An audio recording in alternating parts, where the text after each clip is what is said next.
It's here. Live on WRJW and online at WRJWradio.com and on our WRJW app. Picayune Memorial High School. Maroon Tide football. Tide roll.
Good evening and welcome to Gulfport, Mississippi, officially at Milner Stadium for the kickoff of the 2025 season. I am Tommy Upton along with Jake Feely, and down on the ground tonight we have our buddy Mr. Donald Balch walking the sideline in short sleeve breeches because it is warm here in Gulfport. Jake, it's been a long summer, but it's also been a short summer, and maybe something that we probably didn't anticipate, or at least I didn't anticipate happening this soon. It really seemed like this week kind of snuck up on us. What about you? It did, but, I'm grateful it's here. I'm grateful it came as fast as it did. We're back watching the greatest sport on earth. And like you said, it's muggy. Nothing says first game of the season like me sweating through my shirt before kickoff. So other than that, man, I'm excited. I'm looking forward to it. It's been, like you said, all summer to get here, and the most anticipated game of the year, the first game of the year, is here. Should be a really, really good one. Two really good football teams going to go at it tonight. We'll tell you more about them here in just a few minutes. Depending on which poll you look at, both of these teams are ranked in the top 5, and they could be jumbled around anywhere in there. I've seen Picayune at 1, I've seen Picayune at 2, I've seen Gulfport at 3, seen Gulfport at 2, so kind of all over the place. But regardless of polls, this is going to be a good football game. Got some good football players on both sides, so looking forward tonight. Let me tell you a little bit about some of our sponsors tonight. Our coin toss is going to be sponsored this year by Traffic Jams. We'll tell you about them when we get ready for the coin toss. Kickoff is going to be sponsored by Pearl River Community College. We'll get some yardage updates from Miss Deanna Hunt, RE/MAC's premier group, throughout the game. Our quarter sponsors tonight, District 108 House of Representatives Stacey Hopgood Wilkes will sponsor the first quarter. Jolene Houston will be sponsoring the second and third quarters. And the fourth quarter is going to be sponsored by Maxim Health Urgent Care. Got some new sponsors on the awards this year. Hillary Law Firm Scott Hillary, Defender of the Game. He's back. Appreciate your sponsorship. And Miss Deanna Hunt, that's a new sponsor this year for Picture Perfect Play of the Game. Fortenberry's He Smoked in Play of the Game. And we've got a unique award, the WRJW Brian Edwards Lineman of the Game. Several of our coaches and maybe even this guy sitting beside me over here actually played for Mr. Brian Edwards, so got an award for him. And then also, of course, the Sonic Drive-In Player of the Game. They've been sponsoring that for a very, very long time. Well, Don, I want to head down to you here briefly and just give us an idea of what's going down on the field. It's warm, even up here in the press box. Beautiful press box, even on the visitor side here at Gulfport, but man, it's muggy up here. I can imagine what it's like down there. Well, Tommy, I'm fortunate this week because, usually I got the bad end of the deal. Y'all got air conditioning and all that. But when I was up here, man, there was no air conditioning blowing out them vents. And so if we look at the middle flag down on the Gulfport end, we got some wind. So I actually feeling some wind here and there. But down here on the sideline, we got a group of the legends down here standing around chit-chatting with the legend, Mr. Brian Edwards, as you mentioned. And so we're excited about tonight. And this grass field, we'll see what we can do on the grass field. Yeah, it's going to be interesting tonight. We'll come down to you here in just a few and get your thoughts on the game. So, Jake, kind of some initial thoughts. Busy summer for you. When we talk about that, we get a chance here during the game. But initial thoughts at what you're going to be looking for 2025 for this Marine Tide football team. Well, I think the elephant in the room here is how you address the backfield. Because you lose Darrell, all right, and you lose him to a Division I program. So obviously he's very talented. You and I know he's very talented because we watched him play over and over and over again. We watched the things he did. But people at the next level also thought he was very talented. And it's just hard to replace. It's hard to replace the production that he gave us on both sides of the ball, offensively and defensively. But I think what I'm looking forward to most and the biggest question mark I have is how do you replace that level of talent, that level of production in the backfield this year? I would agree with you, and there's going to be many more conversations about that. The good news is we believe they have some good ones lined up that's going to step in and fill the role. Hey, thanks for listening in here on the Pawpaw's Campers and Cars pregame show. We're going to step away and hear a word from Pawpaw's Campers and Cars. We'll be back, and we'll also hear from our head coach, Mr. Cody Steiner. You're listening to Marine Tide Football here on WRJW and PMHS Sports.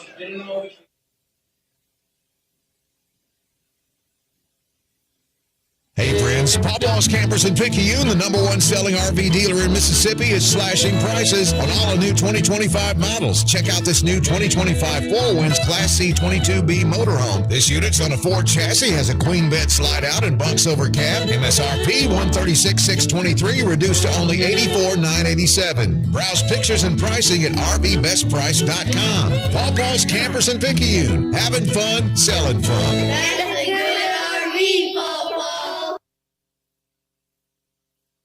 Well, Cody, good to see you, my friend. Yes, sir. It's a great time to see you this time of year, Mr. Carey. Yeah, it's football season again upon us here. And, man, first and foremost, last year, of course, the year didn't end the way you wanted. And everybody wants to be playing their last game of the year and win it. That means you want a state championship. But what you've done with this program since taking over, that's the expectation. And you've been there, won it twice, and you've been so close a couple other times. A play here or there, maybe you've had instant replay, we'll say that, which that might have changed things. I mean, just what a great run it's been for you and your ball club. Yes, sir. And, one thing I can harp on and look back on last season is how we got better every week. We took the beating from Brandon. We got a little better after that. Then we took a beating from Gulfport.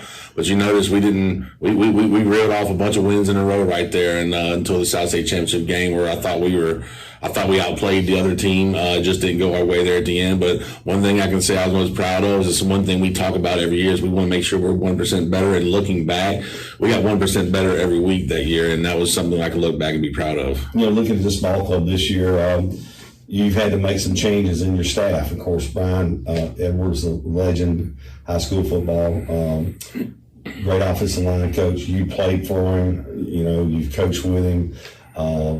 His departure, you had to move things around a little bit. Yeah, and you don't replace somebody like Coach Edwards. You just find somebody. I mean, it's hard to replace a caliber type coach of him, but luckily for us, we have. I'm surrounded by a bunch of really good guys on this coaching staff. So Coach Feely has moved into the role of offensive line coach.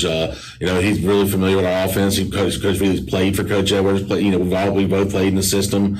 We both played for him and worked with him, so we understand how we can carry on his tradition. Coach Feely does a great job with that, and also brought in Peyton Wells to be the assistant offensive line coach. And now we got 4 sets of eyes really watching those guys, and because that's really the most important group. Really, the football team is up front, and so a lot of trust.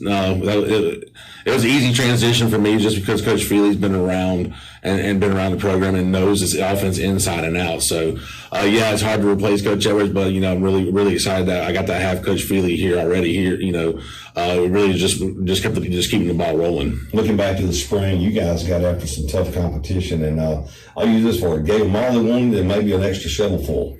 Yeah. Well, we were originally just supposed to play Slidell, and they reached out to us and said, hey, the John Curtis wanted to play, and I was all for it. And I knew obviously the tradition of John Curtis and what they would bring to the table. And, I wanted to see what we looked like getting punched in the mouth by two good teams. And I thought we responded well. We were right there with them. I think, just being biased, I thought we were the better team throughout the night. So, and that just gave us a lot of hope going into the off season this summer. And, I think it showed the kids a lot of where they can expect their expectations should be, and going against two talented football teams like we did. So it was a great time getting to talk with Coach Curtis. It was awesome. The guy's the winningest high school football coach ever. So anytime he gives advice, I wish I had a pen and paper to write it down, but I definitely etch it down in the back of my mind, because that's something I'll never be able to forget. You want to surround yourself by people who've been there and done it, and what better way to talk to the guy who's done it the most. So, but I thought the overall spring, it was a great in catapulting us into the off season. Let's talk about that off season. You spoke at Qantas a couple of weeks back. You said maybe one of the best off seasons y'all had as far as attendance goes. Yeah, probably the most we've had for MTXE. They made 32 workouts. We also had 7 not miss a day.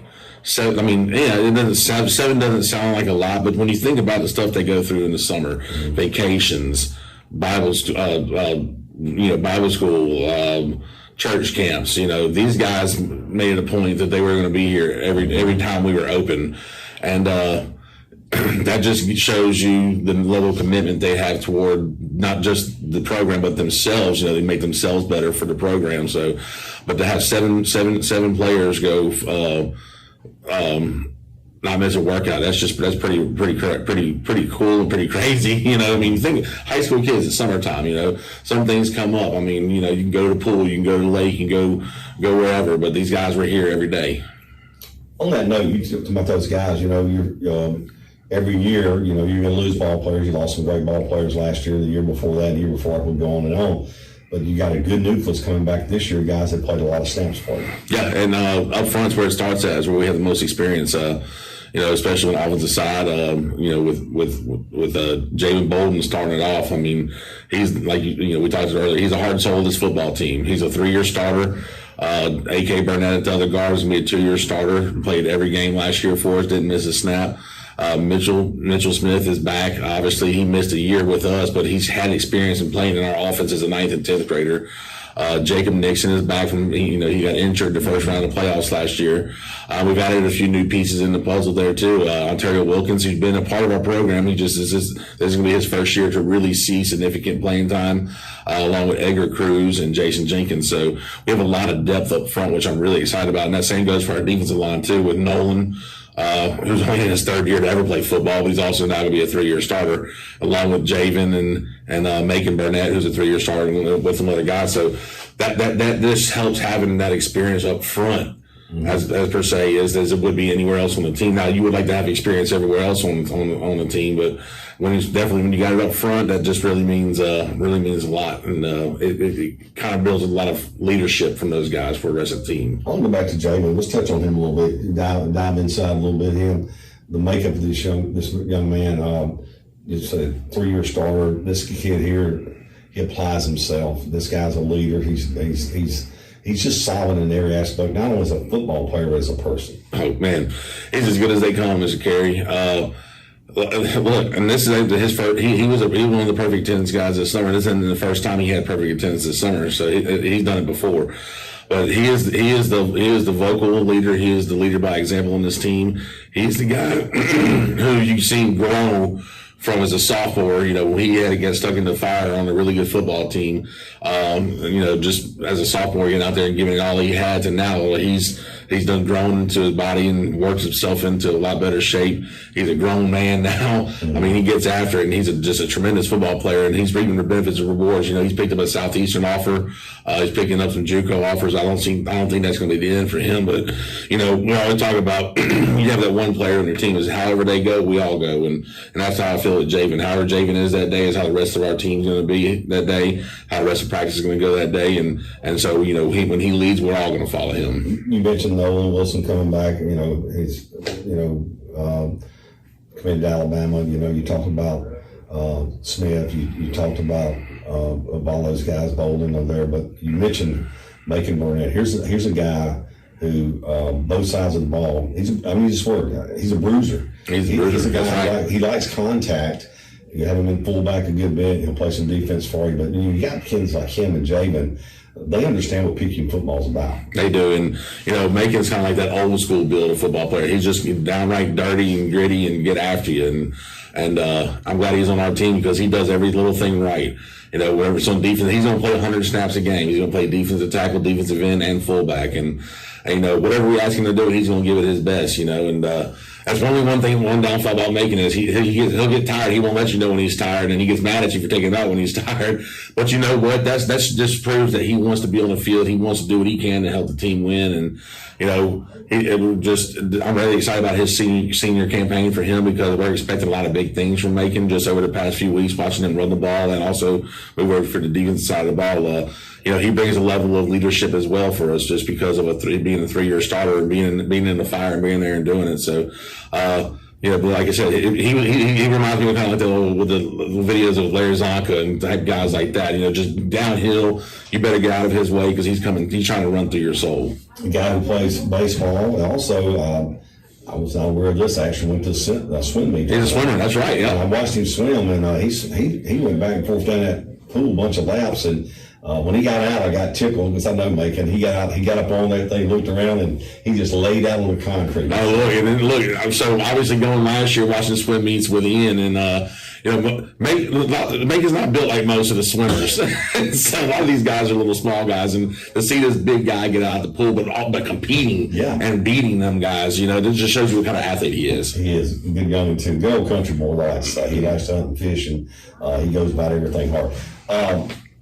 Talk a little bit about looking at Gulfport. You last year you opened Brandon, Salmon, and they were wide open. You played Gulfport last year. White Penix come in, got them wide open. I use that word. They're going to go fast when they can. They're going to have great speed. The one thing, of course, this thing you guys got great speed. I think to match that, looking at having to play them right out of the gate. Talk about that compared to maybe playing somebody who's not going to be as explosive offensively. Well, it kind of tests us right off the bat. What I like about it is, it's just the way the schedule fell with the new district realignments and how we had to do it. But I like it. I like getting there right off the gate. We've been all summer and all fall camp. The kids are itching to play, and what better way to do it against a really good football team in Gulfport to really test and see where we're at. Hey, this is where we said we think we were over the summer and where we think we are in fall camp. Now we got to go prove it and see, and play a really good football team in Gulfport. And I know Coach Penix going to have those guys geared up and ready to go as well. So,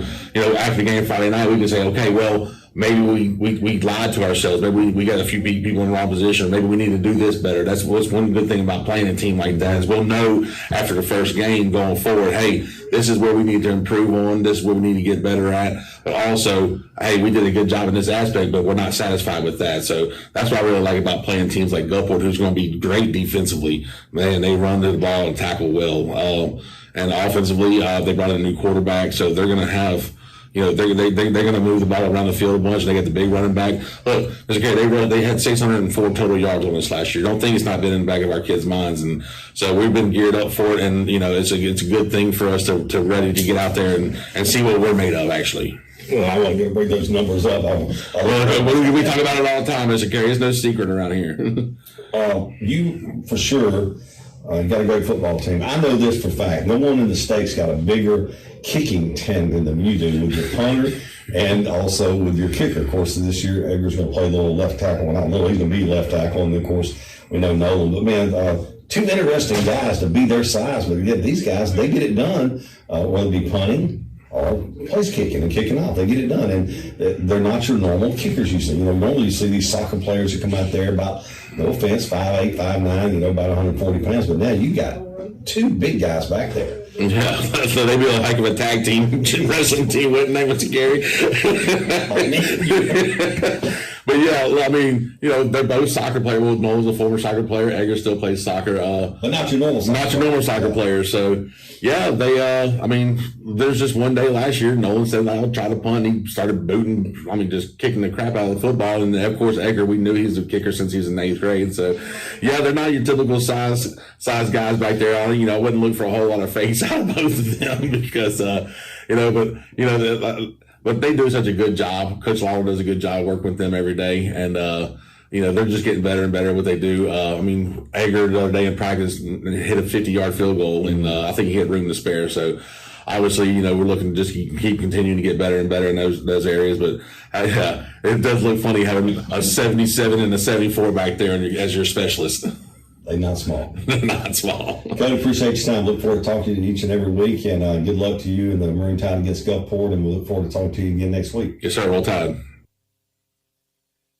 Hey neighbors, we're not that far from where you are. Make that short drive to Paw Paw's Campers in Picayune and see our Wildwood, Catalina, Sportsman, and Zinger trailer lines and our Rockwood and Heritage Glen fifth wheel lines. From Houma to Hammond, Biloxi to Jackson, Mobile and Pensacola, we're not that far from where you are. Come and see us. You're gonna love the way we deal. Paw Paw's Camper City in Picayune. You're gonna love the way we deal. Welcome back to Milner Stadium, where we're about 9 minutes away officially from kickoff tonight. Start of the 2025 season between Picayune Marine Tide and the Gulfport Admirals. You just heard from Coach Cody Stogner along with our own Kerry Metzler as he was discussing off-season, great information about workouts.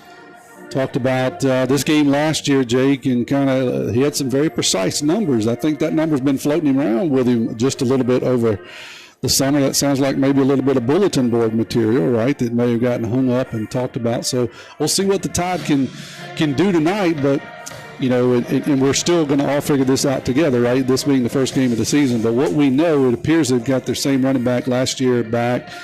Got a gunslinger that's transferred in at quarterback. He seems to be pretty good. And Gulfport's always pretty good across the front. So Tide's going to have their hands full, quite honestly, tonight. What's your initial thoughts about the game? Yeah, I agree with what you're saying. I think offensively, Gulfport has a lot of firepower, and defensively last year that gave us some trouble. Against this exact team, but also other teams. When you think about a Hattiesburg, you think about a Brandon. If you were able to get on run offensively against us, we had some issues with dealing with it. So it'll be interesting to see how we've kind of went back to the lab and patched that up a little bit. But look, I think ultimately you don't know what you got when you roll into this first game of the season. You know what you got when you're playing yourself, right? When we're going good on good, we know what we have, but we don't know how good our good is. And for better or worse, you're going to find out tonight because you're playing a respectable opponent. It'd be one thing you rolled in here and you were playing a cupcake, and then you still leave usually with more questions than answers. But I think against this team tonight, you're going to find out who exactly you are, and you're going to find it out quick. One of the things that we know is we appreciate Mr. Kevin Weiss owning our video stream tonight, operating the camera. He's got a good view of the Tide coming into the stadium here. And one thing we know that up front, offensively and defensively, the Tide has some size this year. We've got Smith back. We've got Nolan Wilson. Talked about Tavon. That we know we've got some size. We've got a few younger backs that we saw them last year being able to run the football. We've got Colt Robertson back this year at quarterback. He had to sit out a year just from being banged up from various different things. So glad to have him back. So I think the key to the game is for you. The offensive line and defensive line, and so that's what I'm interested in, seeing how dominant we can be. Had some great players come through, but we're expecting some big things out of this line because of such an experience they have. That's right. Hey, while we're down, I'm going to get you hello list. You got that ready? I do not. All right. I'm going to come back to you. Be quick because it's going to be kicking off. I want to come to you in just a minute as Don is zooming in on the kick. That'll be the coin toss. Is brought to you by Traffic Jam tonight for all your car, audio, and security needs.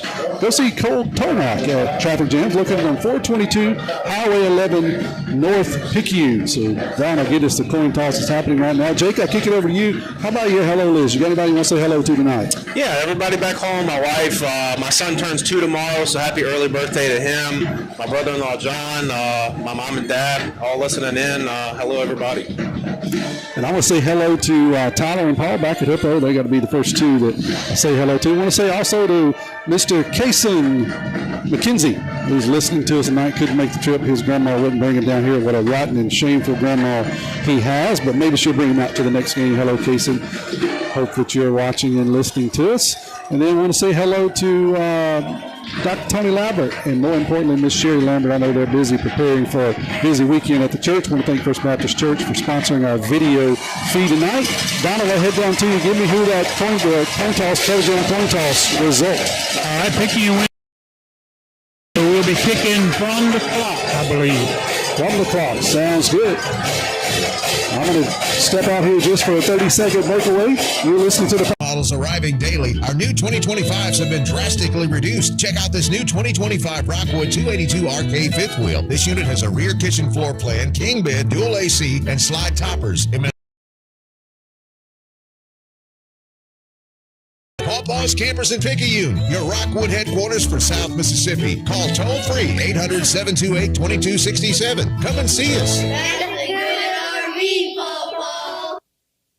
Giving us bird's eye view, Mr. Kevin Weiss running the camera. We appreciate that.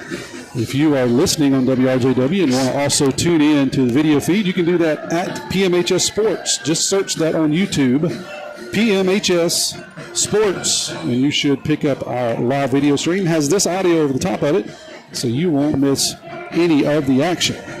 Appreciate Pawpaw's Campers and Cars for sponsoring tonight. And the kickoff you by Pearl River Community College, a great place to start your college education or tech career. First quarter sponsor, District 108 House of Representatives Stacey Hopgood Wilkes. Proud of the Picayune Maroon Tide, good for Pearl River County, good for Mississippi. Stacey cares about you, Stacey cares about Pearl River County. So teams have jogged out onto the field. Both teams are getting squared away over here. And while they're doing it, we're going to step over here just for 10 seconds for station ID. It looks like we have a little bit of time. You're listening to WRJW, 1320 AM and W295DG, 106.9 FM, Picayune, Mississippi, the pick of Picayune and Pearl River. Text us and let us know. We always love to hear from you. 601-590-5950. You want to shout out, we'll try to get it in. 601-590-5950. Coach Stogner talked about, I call them the thicker kickers, Jake. We got two of them now, and I'll tell you what, I put our kickers up against a lot of folks in wrestling. We got some really, really big kickers, and they are talented. It's just not very often that you see a D1 commit lineman punting in a very, very good line. We get to see that tonight from Picayune. So Edgar Cruz is going to tee it up at the 40-yard line, running right to left, if you're listening to us on the radio. 6-yard line. That's going to be taken in by number 6. That's Cordarius Payton. And he's going to bring it out.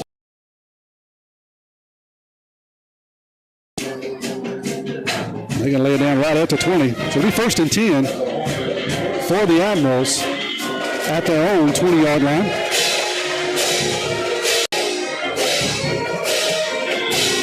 Three wide receivers to the right, one back beside the quarterback. That's Nettles. Left. Far wide receiver in motion, going to turn through a bubble screen out there to him. He's wide open and got a lot of running room. He's across the 40. He's across the 50. The fastest man on the Picayune sideline runs him down, but there is a flag on the play. So let's hold up here and see what that's going to turn out. Just a bubble screen out there, Jake, and it was wide open.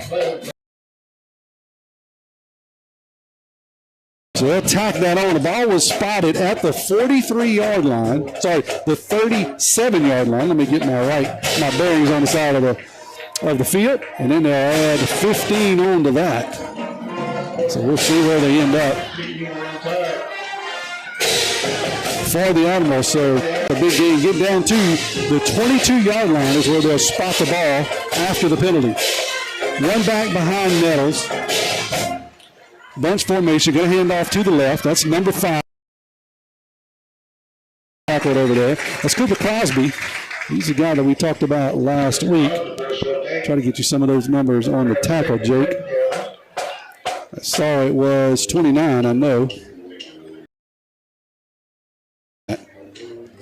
Try the left side, not much happening. 3 wide receivers this set. Shotgun formation, 2 right, 1 left. Crosby to the right of Nettles.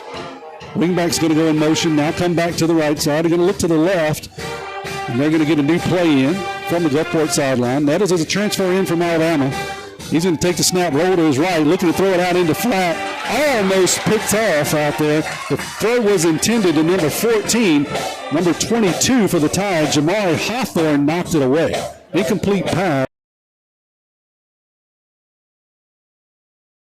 Is Morgan, Cameron Morgan.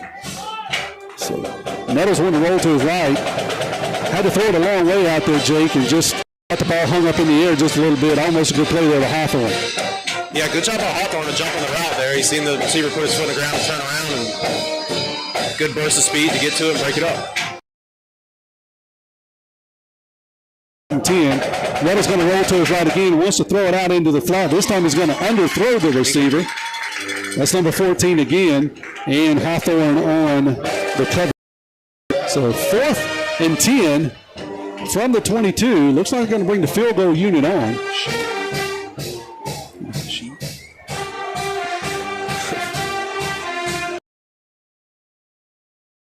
Which is a prerogative of kicking team. And kick from there. So they're going to put the ball down at the 34-yard line.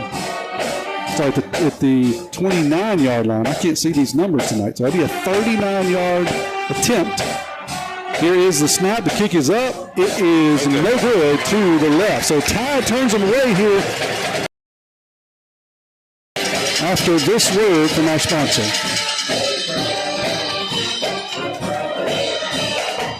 Nobody protects you from mayhem like Allstate. I'm a torrential downpour you can't see out of your windshield. And if you have the wrong car insurance, you might have to make it rain to fix your bumper. So switch to Allstate, save money, and be better protected from mayhem like me. Jason Paget has offices in Picayune. Make sure you have the right coverage. Give the Paget Agency a call today. 601-798-7005. Based on coverage limits selected, subject to terms, conditions, and availability. In most states, prices vary based on how you buy. Allstate Fire and Casualty Insurance Company, affiliates, Northbrook, Illinois. 10:27 left on the clock here in the first quarter. Going to be a toss whip around the right side, and he'll fall forward for a couple of yards. I think that is 8. Let me get his number. So I want to make sure I got that number right. Is that 8? Donald, help me if you can chime in and tell me that number down there. The 8 or 9? He's got his jersey rolled up, and I can't see it. I think that I'm going to call him 9, Dennis, but I'm going to, Donald, you can correct me if you can tell me who that is. He's got his numbers rolled up. We can't see it. He's going to get 5 on the carry.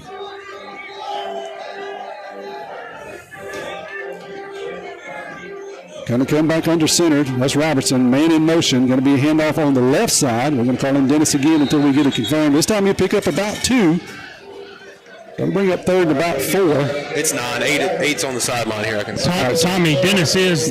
Okay. So we'll call him right. Number 9, Dennis. He's got his, if you're not watching the video stream, he's got his jersey kind of rolled up. It's hard to see. So number 9, Dennis, goes for a toss sweep for 5 to start. Then he picks up 2 on a handoff off the right side. Going to bring up 3rd and about 3.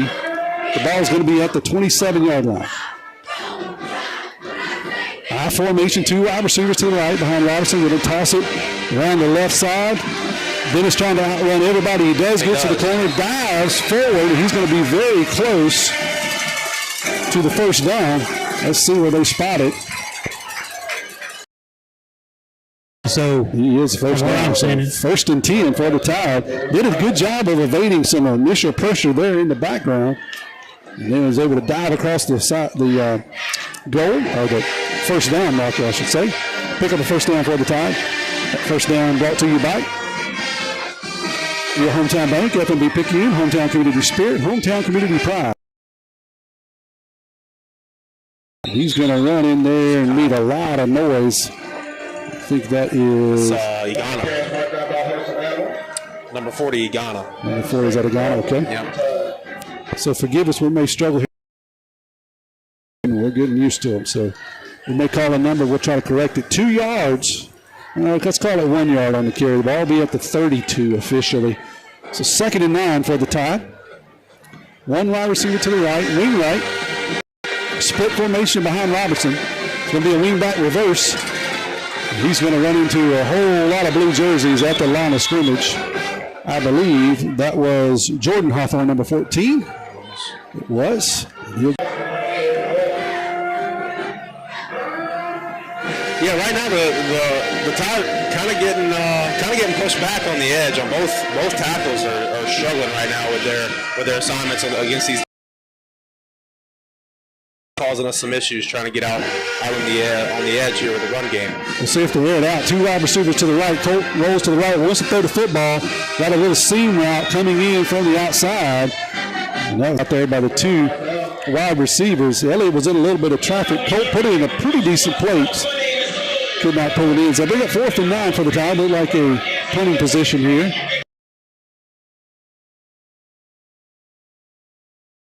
Break. He works out of his break, is a little inside slant. He works out of it, and he's not really turned and looking at the quarterback. I don't know if there was some miscommunication there or not.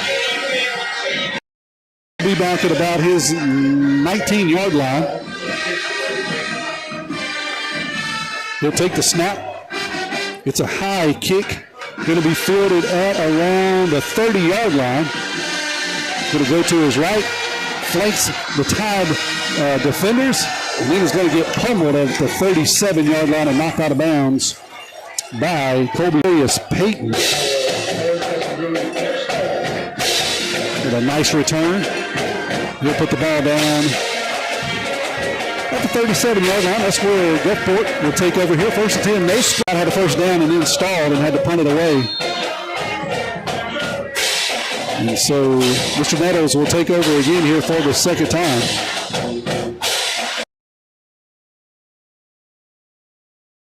Throw it out into the flat. Long throw, good throw. Take it in at around the 50-yard line. Big arm there shown by the quarterback. Parker Nettles. He is a senior. Got a flag on the far end.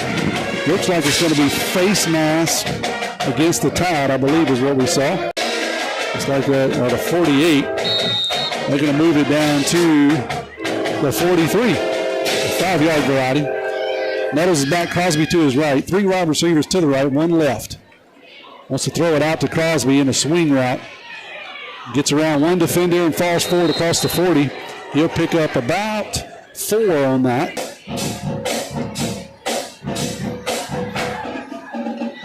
So 2nd down and about 7, we'll call it, for the Admirals. I formation this time. Showed a bunch of them off. Kind of showed him off. Let me hand off on the right side. He's going to break through the Tide defensive line, get into the secondary, and then get this year. He's listed at 6 foot, 201 pounds. And he took Jemiah Hawthorne for a ride of about 3 yards all the way down to the 16-yard line. 1st and 10 there for the Admirals. Having a little bit of trouble with our scoreboard tonight, so we apologize for that. We'll be having to do it the old school way. We'll just tell you the score after this possible. We'll try to get that fixed. Other than that, I think it's good if we just lower the temperature by about 20 degrees. 1st and 5 here. Handoff on the right side to Crosby. He's going to get, Nolan Wilson tried to bring him down. 1st and 5. We're going to be 1st and goal for Gulfport at around the 2-yard line. So you can't hand tackle this guy here, Jake. Yeah, if you're gonna be wanting to tackle Crosby, you're gonna have to do more than just try and grab at his shirt. I mean, 2 wideouts, 1 right, 1 left, 1 back, pistol formation. Hand off to Crosby on the left side, and he's going to go in pretty much untouched. And Jake, they made that look really, really easy. Yeah, they picked last year. He was willing to go for 350 if we were going to let him. Carter Platts going to come on for the PAT. Ball will be spotted at the 10. Lays down, the kick is up. And it is good. 7-0 go Gulfport early here in the first half. I'll give you a job summary here. We come back, you're listening to Maroon Tide Football on WRJW. When you wake up with an aching back or sore neck, Dr. Debbie Moore with Moore Chiropractic Clinic suggests you consider making simple changes in your strain on your body. According to the American Chiropractic Association and Dr. Debbie Moore, it's best to sleep on your back or side because laying on your back or side allows your head, neck, and spine to relax into their pain-free and feeling rejuvenated. More Chiropractic Clinic. We've got your back. Head over to Jake for a drive summary tonight, and that's not one that the Tide wanted to see on their second. For the most part, we helped them out with a penalty or two as well, but it was about a 63-yard drive. Gulfport took about 5 minutes and 15 seconds off the clock, and the score is now 7-0. We have 5 and change left in the first quarter. Both teams will come out and get ready for the kickoff. As Jake's 16 to go. Donna, what's it like down on the sideline? You hearing anything from the Tide? Seeing anything? Kind of looked a little baffled there, honestly, in that second drive. Well, you know, Maroon Tide is a bend and don't break, and we've seen that the first. And you know, we're a great team on the fly like that to make adjustments, and so we'll see those adjustments here shortly. All right, Gulfport's going to tee it up. That's called a play again from the. I see two Fortenberry back there, and I'll get the other number for you in a second on the far side. Back deep to receive for the Tide. Here's it's going to be right down the middle. Going to bounce at around the 15. And going to get into the end zone. That was Dennis. So 1st and 10 from the 20. Where the Tide will take over on their second possession of the night. Trailing 7-0 here. Thank our first quarter sponsor, District 108 House of Representatives Stacey Hopgood Wilkes, proud supporter and alumni of the Picayune Maroon Tide. Good for Pearl River County, good for Mississippi. Stacey cares about you. Stacey cares about Pearl River County. So a regroup drive here. They moved the ball pretty well to start with, and then got themselves into a 3rd and long. Couldn't convert. So we'll see what the Tide can do here. 1st and 10. I formation behind Colt Robertson. 2 wide receivers to the right. Going to hand off on the right side of Dennis. He runs into his fullback behind the line of scrimmage. And he's going to lose 1, maybe 2 yards. Rough going there for the Tide. Not having much luck up front, Jay. We talked about maybe that was an opportunity for the Tide to do something. They're struggling up front. Yeah, we're just not getting any push. It's going to have to change if we're going to get this run game going for sure. It's Burnett and Dennis, making Burnett and Dennis in the backfield. Behind Cole Robinson, toss to Dennis around the left side. Making Burnett gets a good block out there, maybe too good. He may be called for holding. We'll see. Dennis is going to get the first down, but holding. There he is. Ian trying to seal it for Dennis. Well, naturally, I was going to say that's the best job we've done so far at establishing the line of scrimmage and setting the edge. And then, you know, one of them plays. Edge on the edge, right? Yep. So that's going to put the ball all the way back at the 15-yard line. We've got to get to the 35. So 2nd and 20. I'm sorry. Yeah, 2nd and 20 for the Tide here. 2 wide receivers left. Split backs behind. Colt going to hand off on the right side. That's Hawthorne on a little veer. He'll pick up about 7 yards on that. Spread you out a little bit, especially if you're working us up front. We'll spread you out a little bit and run the veer series. We'll try to get some big gaps and get you for a couple of yards. Alvin went for about 7, so ball will be out at the 22-yard line now. 3:18 to go here in the first quarter. Tide trails 7-0 to Gulfport. Tommy up the line with Jake Feely. Ball's down on the ground. And Mr. Kevin Weiss running the video. Wing right going to fake. Looks like the waggle pass. Going to throw it out to the fullback, and that's complete. He'll be across the 30.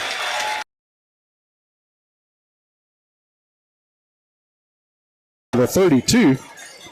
That'll be a 4th and short. That was Kylan Igana. Yeah, now on the little waggle pass. Haven't seen that one in a while. Got a respectable 4th down. They're going to go for it. Looks like, Jake. Well, Coach Stoner, I think Coach Stoner is going to at least see if they'll jump off sides and give us a freebie. But, you know, Gulfport was playing off there, which it's 3rd and forever, so I don't blame you. But they played a little too far off, and then Kylan Igana's a load, so he carried the first point of contact. He carried him an extra 4 yards, and now here we are. It's 4th and less than 5. So he's going to call a timeout, guys. Yeah, I thought he was just running down, going to call a timeout. So they're going to let the clock If you down. were going to do that, you could have. I think they're just letting it run down and maybe see what's happening here. There's going to be a timeout. Hey, we'll take a break. You're listening to Marine Top Football. WRJW and PMHS Sports. We'll be back here in 30 seconds. Looking for a gym to near you? The gym at Picayune is the place to be with its large open facility, modern equipment, and knowledgeable staff led by owner and operator Edgar Woods. The gym at Picayune offers a variety of workouts and classes to meet your specific needs with 24/7 access. The gym accepts silver sneakers, which is available at no cost for adults 65 plus through select Medicare plans. More space, more equipment, more growth. The gym at Picayune. So 4th and about 4 here for the Tide. Looking for another FMB Picayune first down. Let's be a great spot to have one. You're going to have to get to the 35-yard line. They're spotted officially at the 32, so we'll call it 4th and 3. 9. Call the timeout. See if he can. I know Coach Stogner, he is challenging his line here, saying, hey, we need 3 yards. It's early. Give me a push. Give me 3. See if they can respond. They've struggled a bit early against a big Gulfport front. Been very physical against the Tide. Going to be an I formation. Dennis and Burnett in the backfield. Gulfport's not lined up correctly. That's going to be a handoff on the right side. And with second effort, that's going to be back there. That's Hawthorne. Great job. And the senior bounces off the first defender, and he'll get across the 35-yard line out to the 38, and that'll be enough for an FMB Picayune first down. So 1st and 10 from the 38. Robertson under center. Wants to throw the football. No, he's going to keep it. It's going to be down and just couldn't quite get there. He takes a shot from number 25. That's Tyrell Seals from Gulfport. Cole was trying to give himself up, but just couldn't. Good. Well, not only that, he gets 5 on the play. Yeah, I was going to say, he snuck out there. He snuck out there and got a nice. Seemed like he was running a lot of lateral, but I mean, he got 5 yards, man. So let's give Cruz a credit right there for a double block, guys, on the outside. Good job there. It's the 50-yard line. That'll be enough for another FMB Picayune first down. The place for all your banking needs. Miss Susan Wilson and her staff are ready to service you. The North Picayune Branch and Cooper Road, just off of exit 6. And Burnett comes out of there in the bag. Their second possession of the night. 37 seconds to go here in the first quarter. Tide trail 7-0. Robinson's going to go under center. Take a peek over to Coach. Get an adjustment. Going to hand off on the right side. That's out there. That's Cordarius Payton. What a good job. Give credit to Gulfport. If Dennis had one more step, he was gone. And Payton, all he could do is reach out and grab him by his left hand and pull him down. Yeah, and that's something Dennis is going to quick at this level now, especially a team like Gulfport. And you can tell he's got that tendency to want to bounce it outside and outrun everybody. He's just going to have a hard time doing that. He's going to have to adjust this, as are we, in 30 seconds. Hey y'all, this is Josiah Hickman with First Place Express Car Wash in Picayune. We would like to say a huge thank you to all of our loyal customers. Highway 11 North, just past Coast Electric, and on Highway 43 South, just a quarter mile east of I-59 at Exit 4. First Place Express Car Wash is locally owned and operated. Who you're doing business with. When it comes to your vehicle shine, we will have you saying, if it doesn't shine, it ain't mine.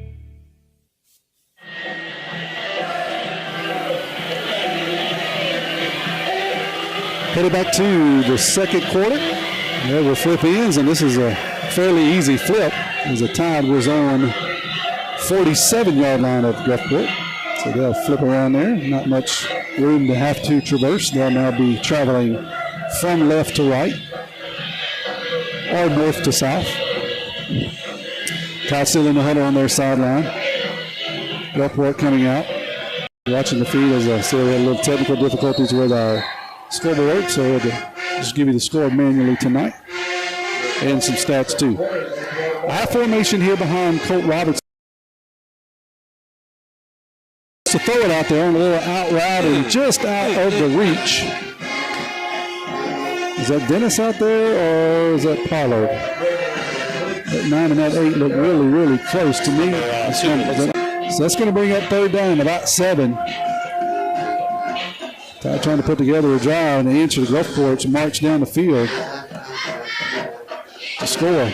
So a big Maroon Tide first down, sponsored by your hometown bank. FMB Picayune would always put you first. Stop by the South Branch and see Miss Tracy Acker. That's on Memorial Boulevard. And listen, Gulfport's not doing anything special up front. They're in a 4, they're running a tight shade. It's giving us some trouble, but we found some areas inside that we can kind of bully them. The other thing I'll point out, they got some big defensive linemen, but hands are already on the hips early. I formation here. Robinson's going to hand off to Dennis off the left side. He'll plow in there that time and fall down around the 25-yard line. So somewhere around 2 or 3. See where they spot it. Right on the 35-yard. Yes, and we're going to run the ball. And we're going to test your conditioning, and I'm seeing it right now. It's already kind of a fail. See what the Tide can do here, trying to put together a long drive. I formation again. Ghana and Dennis going to be a toss sweep around the left side of Dennis. This time Dennis turns it back up. He outruns everybody around the left side and touchdown, Maroon Tide. That time he did a great cutback. You talked about not trying to outrun everybody. He got a step that time, though. He can't. He gets a step, he can go. He said, I heard what you said about I'm not fast enough. Watch this. But no, great job by 53. He pulled around. That's Javen Bolton. He pulls around right there, and he opens up a hole big enough for me to. Listen, Xavier Dennis, he took full advantage of it. I mean, that was some speed right there around the end. That's what the Time needed to do, and I think you're starting to see a little bit of that. Maybe them down. Edgar Cruz on here to kick. Raver's going to hold. The kick is going to be low, though. It is going to be no good low. 7-6 is the score. We're back in 30 seconds with the drive summary.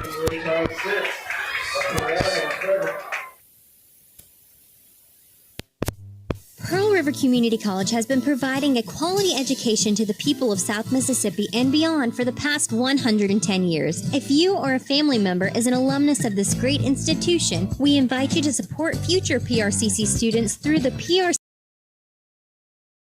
or memorialize a loved one or identify your support for the college by creating a scholarship through the PRCC Foundation with your tax-deductible financial gift. Call Delana Harris with the PRCC Foundation office at 601-403-1191 and make a financial investment in a young person's future at Pearl River Community College. We're back with another drive summary here, and that was a good one for the good guys. Yeah, listen, we took 6 minutes, 46 seconds off the clock. It was capped off by Xavier Dennis, 26-yard touchdown run. We also did some good things by some other guys. We had Kyle Nigana had with a 5-yard scamper, but we had the big 4th down conversion as well by Hawthorne. Big team effort there. Took a lot of time off of the clock. Gets us on the scoreboard. Settled in. The nerves are gone. On that snap, guys, they hit the long snapper, so Coach has warned them about hitting the long snapper. Here's a kick by Cruz, going to be taken in down around the 10-yard line. That's Crosby. He's going to try to reverse field, goes back to the middle of the field, and he'll get tackled by a host of Maroon Tides. And I see Wilson in there, and I also see Amari Scott in there on the tackle for the Tide. So they'll pin Crosby deep down around the 10-yard line. And that's where they'll take over here as we start the second quarter. Thank you to Jolene Houston, proud supporter of Picayune Maroon Tide, asking for your support on November the 4th. See you at the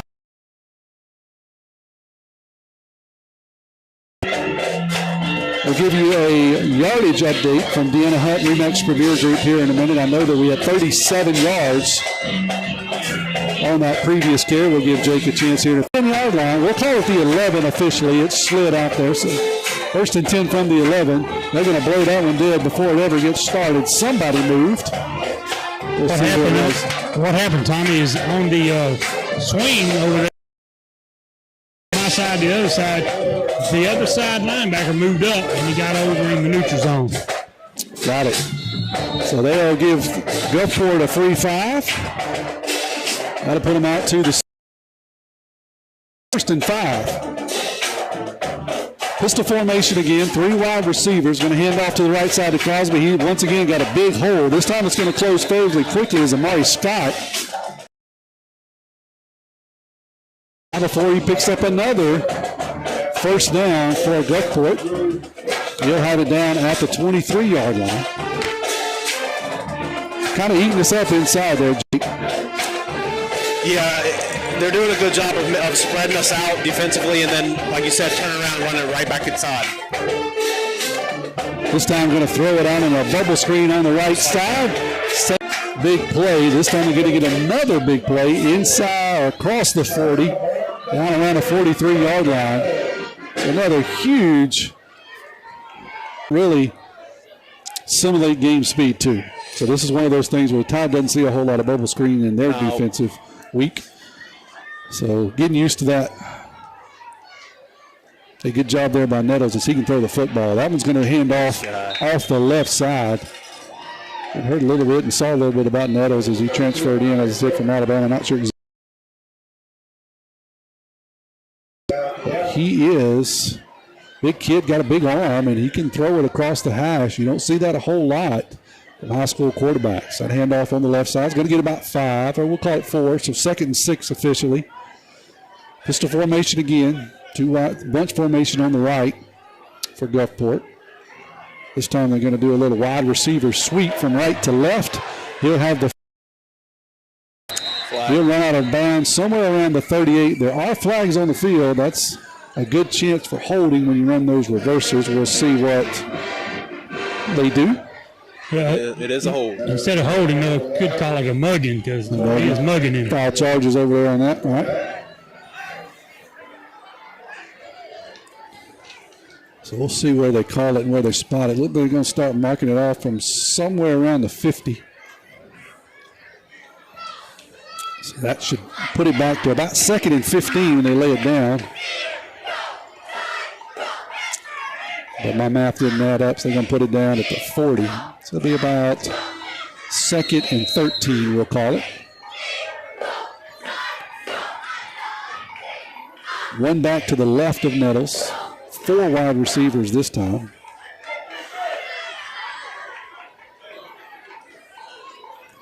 Now the back moves over to the right.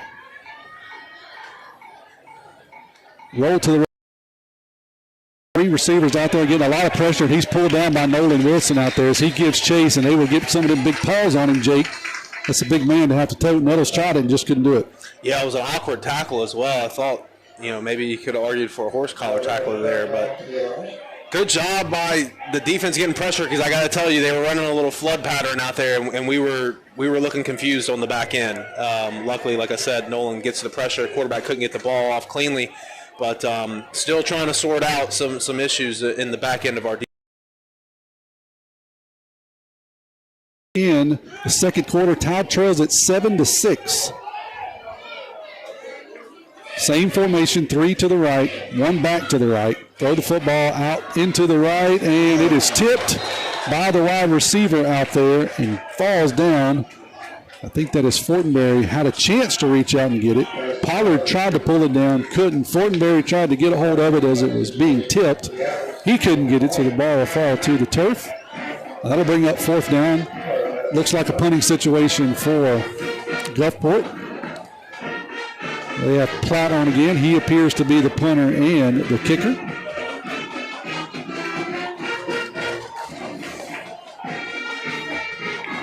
So he'll stand back at about the 27-yard line.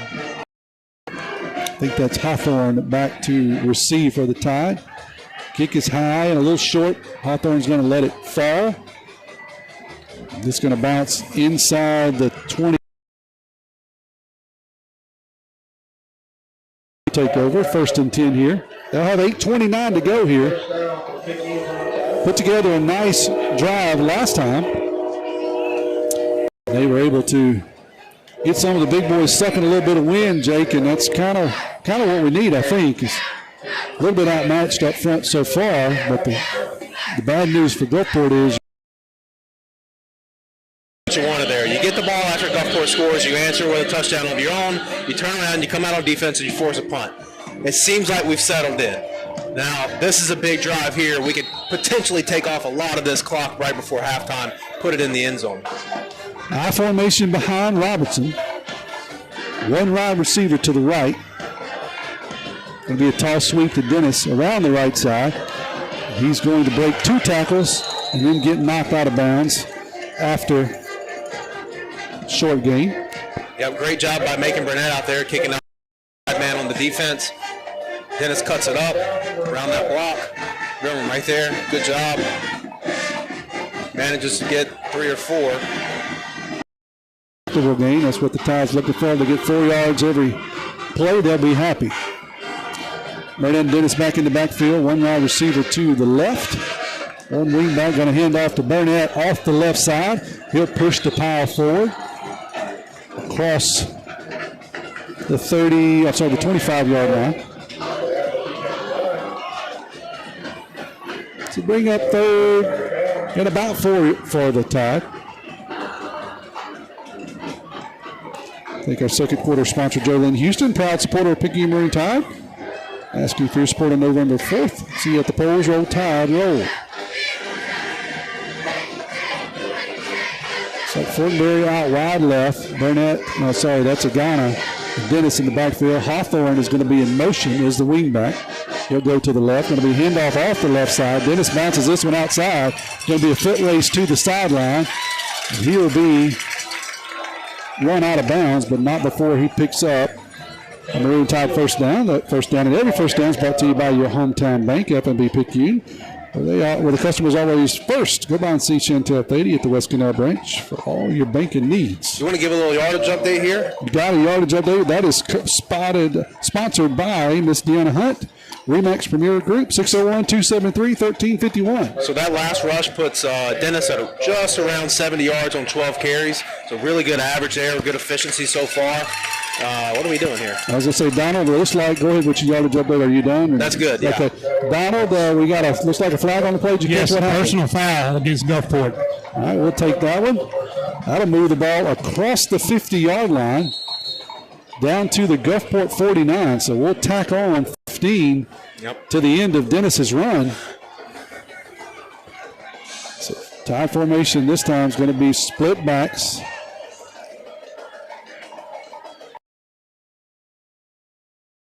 We're going to hand it off to the fullback, and he'll really go nowhere there as he ran into some blue jerseys rudely. Is that Agana? That was Agana. 2nd and 9.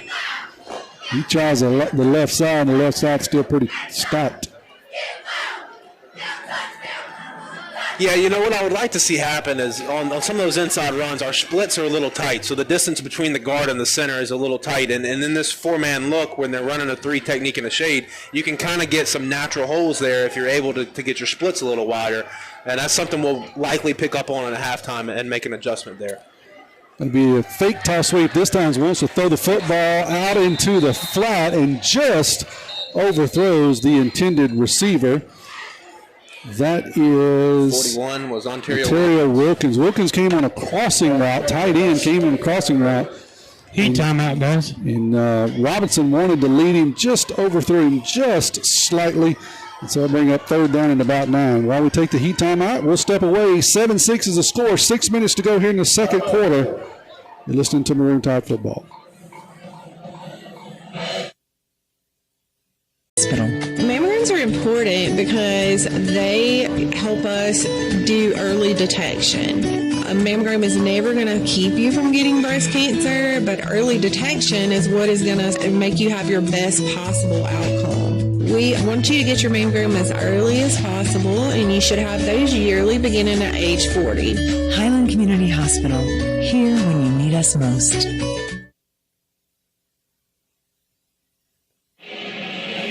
So 3rd down, and they're going to move the ball back a little bit. We're still going to give Uganda a yard there, but it's going to be 3rd and a long 9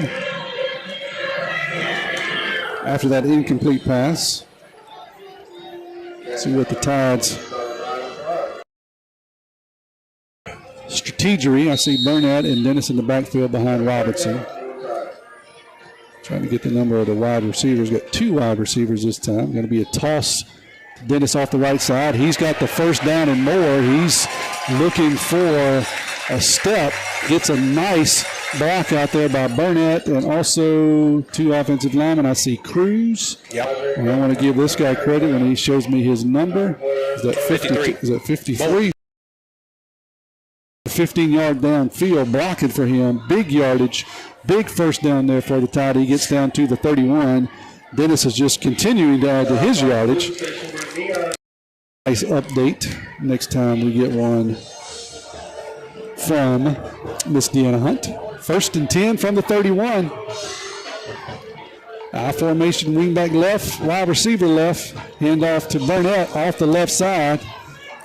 He's going to just pound. Jake, we were talking a little bit of kind of like what you do in the ring with that jab, just kind of what everybody comes to see, but it's really necessary. It's important. It's one of the most important plays to run. It keeps the defense honest, and on top of that, it wears those big defensive linemen out, man, because he's coming your big butt up off of the ground every time, and it's like you got to keep doing it over and over and over again.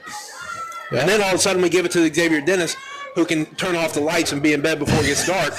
I mean, hand off to Hawthorne off the right side on a little lead. He'll get across the 25 and then push the crowd a little bit further. Nice pick up there on 2nd down. We'll give him 4 on that. Bring down around 3rd and 4. Got a timeout here. Looks like Gulfport's going to take. Hey friends, Pawpaw's Campers in Picayune, the #1 selling RV dealer in Mississippi, is slashing prices on all the new 2025 models. Check out this new 2025 Four Winds Class C 22B motorhome. This unit's on a Ford chassis, has a queen bed slide out and bunks over cab. MSRP $136,623, reduced to only $84,987. Browse pictures and pricing at RVBestPrice.com. Having fun, selling fun.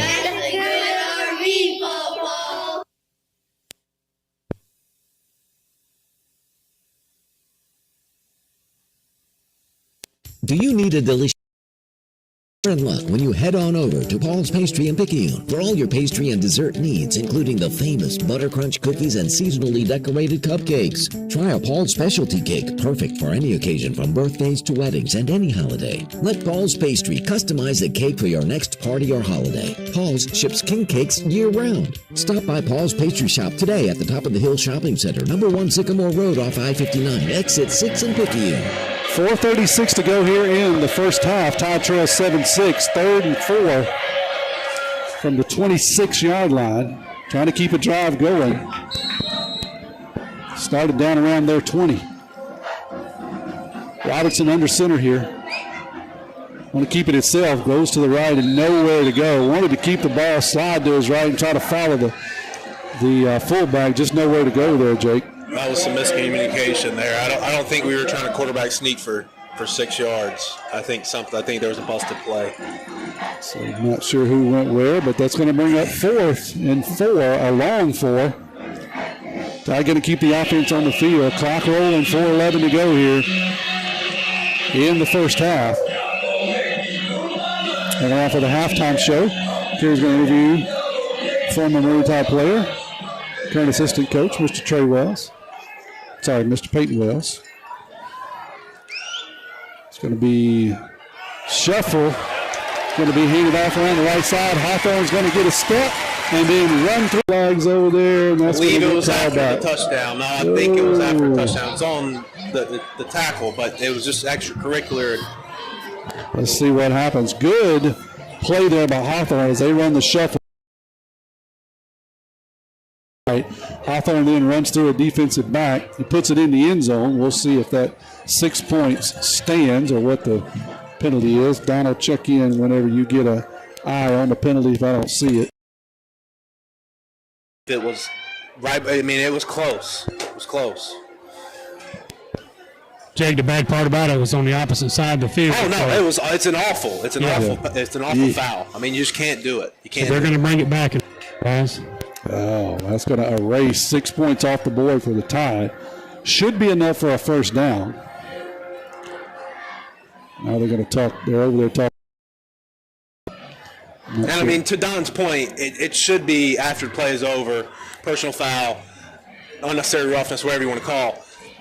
I don't know if that's the way they're going to, score it, but. We'll see.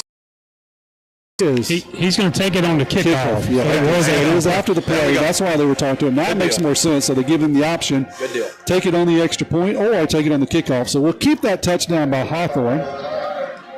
But, you teach your lineman to keep the block, keeping it until you hear the whistle, right, Jacob? Yeah, listen, you're going to have a hard time getting me to defend that one. Yeah, that one's tough. Here's Cruz. That one's up and good. 13-7, Tide takes their first lead tonight. Good guys on top. 3:40 to go here in Gulfport.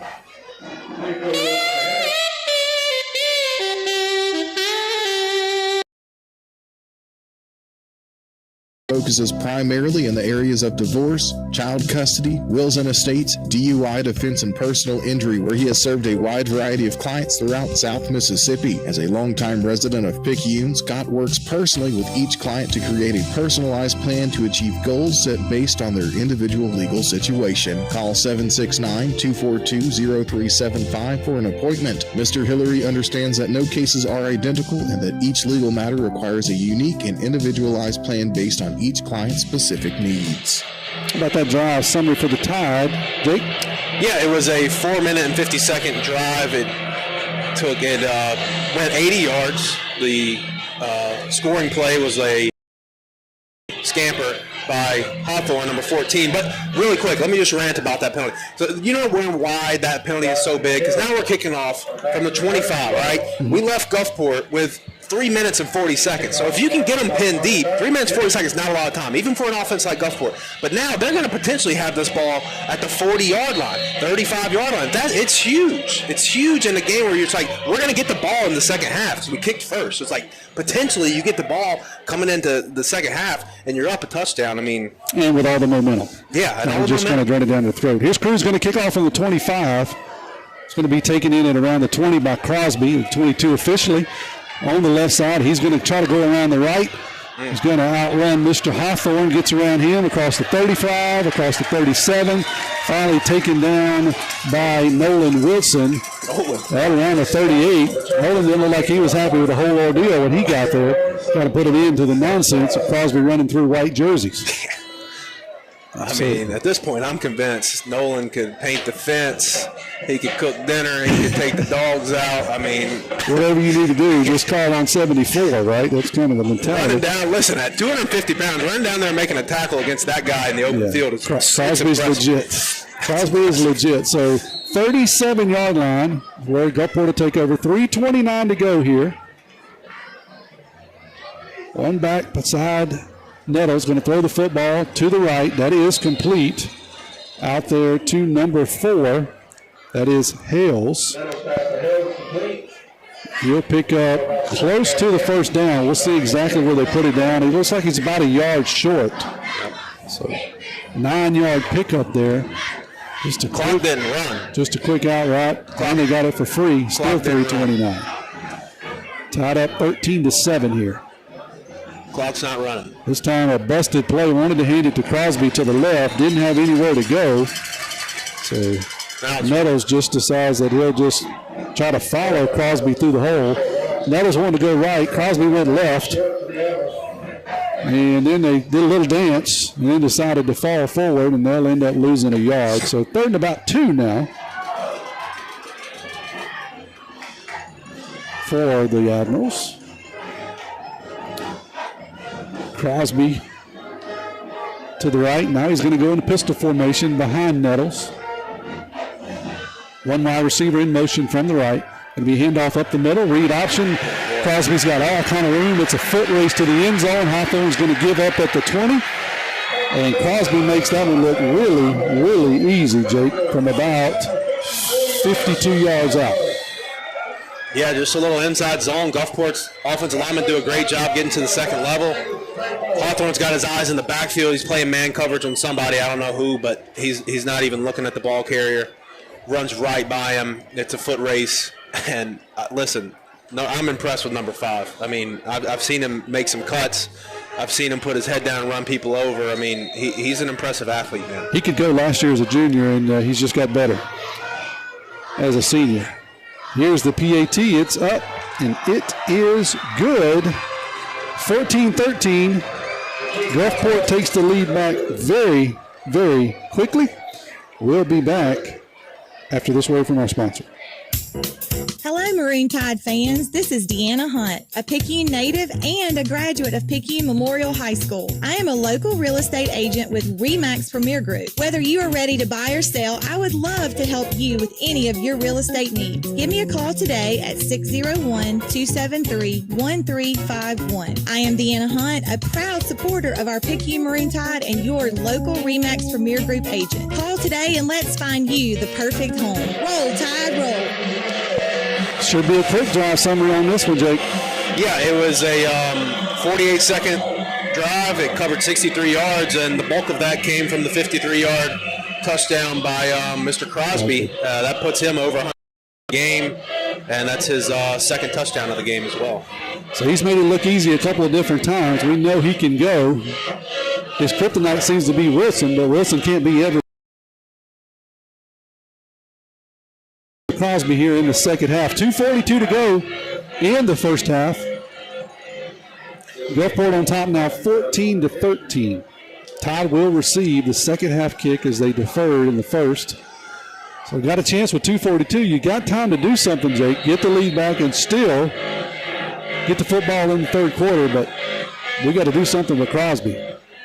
Well, offensively here, you got just enough time. Oh, onside kick. Onside kick, and that's going to get by the first guy, and it's going to be covered up by the second guy. That was the first guy was Burnett. They've said we recovered it. There's a flag. I'm assuming they were offsides. They were. See what happens here. It gets by Burnett. They were offsides. We're going to get the ball. No big deal. Yeah, I think we got the ball anyway, but they are going to call that as. Now, if you're Picayune, the optimism just shot through the roof here. That's right. Because now they just gave us a free 30 yards. 2 minutes and 40 seconds, not really a lot of time for our offense. We can do some things. They're waving the flag off. It doesn't really matter. Now, though, it's basically like you started this drive with a chunk play. You got a 30-yard play, boom. Now we got our foot on the gas. With Xavier Dennis, man, he just needs one little opening, and he could put it in there in 3 seconds. He just needs to tuck his arm in when he's running in one step, and he can go. To my knowledge, we got all 3 timeouts. Gulfport's the only team that's used a timeout. We need some FMB Picayune first downs here. One. I'm sorry, we did use one before that 4th down. So we got 2 timeouts here. Plenty of time. Plenty of time. One wide receiver to the right. I formation. Colt wants to throw the football. Got a man free. That's Dennis running down the middle, and it's going to be overthrown. Dennis had a couple of steps on his guy. Tried for the home run ball. Just a little bit overthrown there. So I'll bring up 2nd and 10.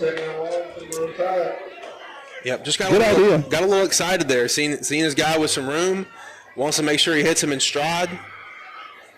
I said Dennis, that's Fortenberry. Fortenberry, like Dennis, can go once he gets the football. So I love the idea. Let's get it to him if possible. Just couldn't quite connect on the pass. So 2nd and 10 here from the 42. 2:29 to go before halftime. I formation. That'll be a toss to Dennis. Going to try the right side. He's going to get stood up at the line of scrimmage far forward for maybe a yard. Yeah, and here again, it's our tackles, man. We're trying to get outside on some of these plays, and our tackles just aren't sealing the edge. That's who's hitting us in the backfield. It's not even allowing our fullback to get out and get his linebacker. So both of the tackles struggling tonight. You said it. And hey, this is pretty good defensive line that they're up against. Got to have an answer for that. Got to have an answer for Crosby. I think that's the change that you got to work on during halftime. 3rd and 10. We'll give him no gain on that. Going to be a toss around the right side to Hawthorne.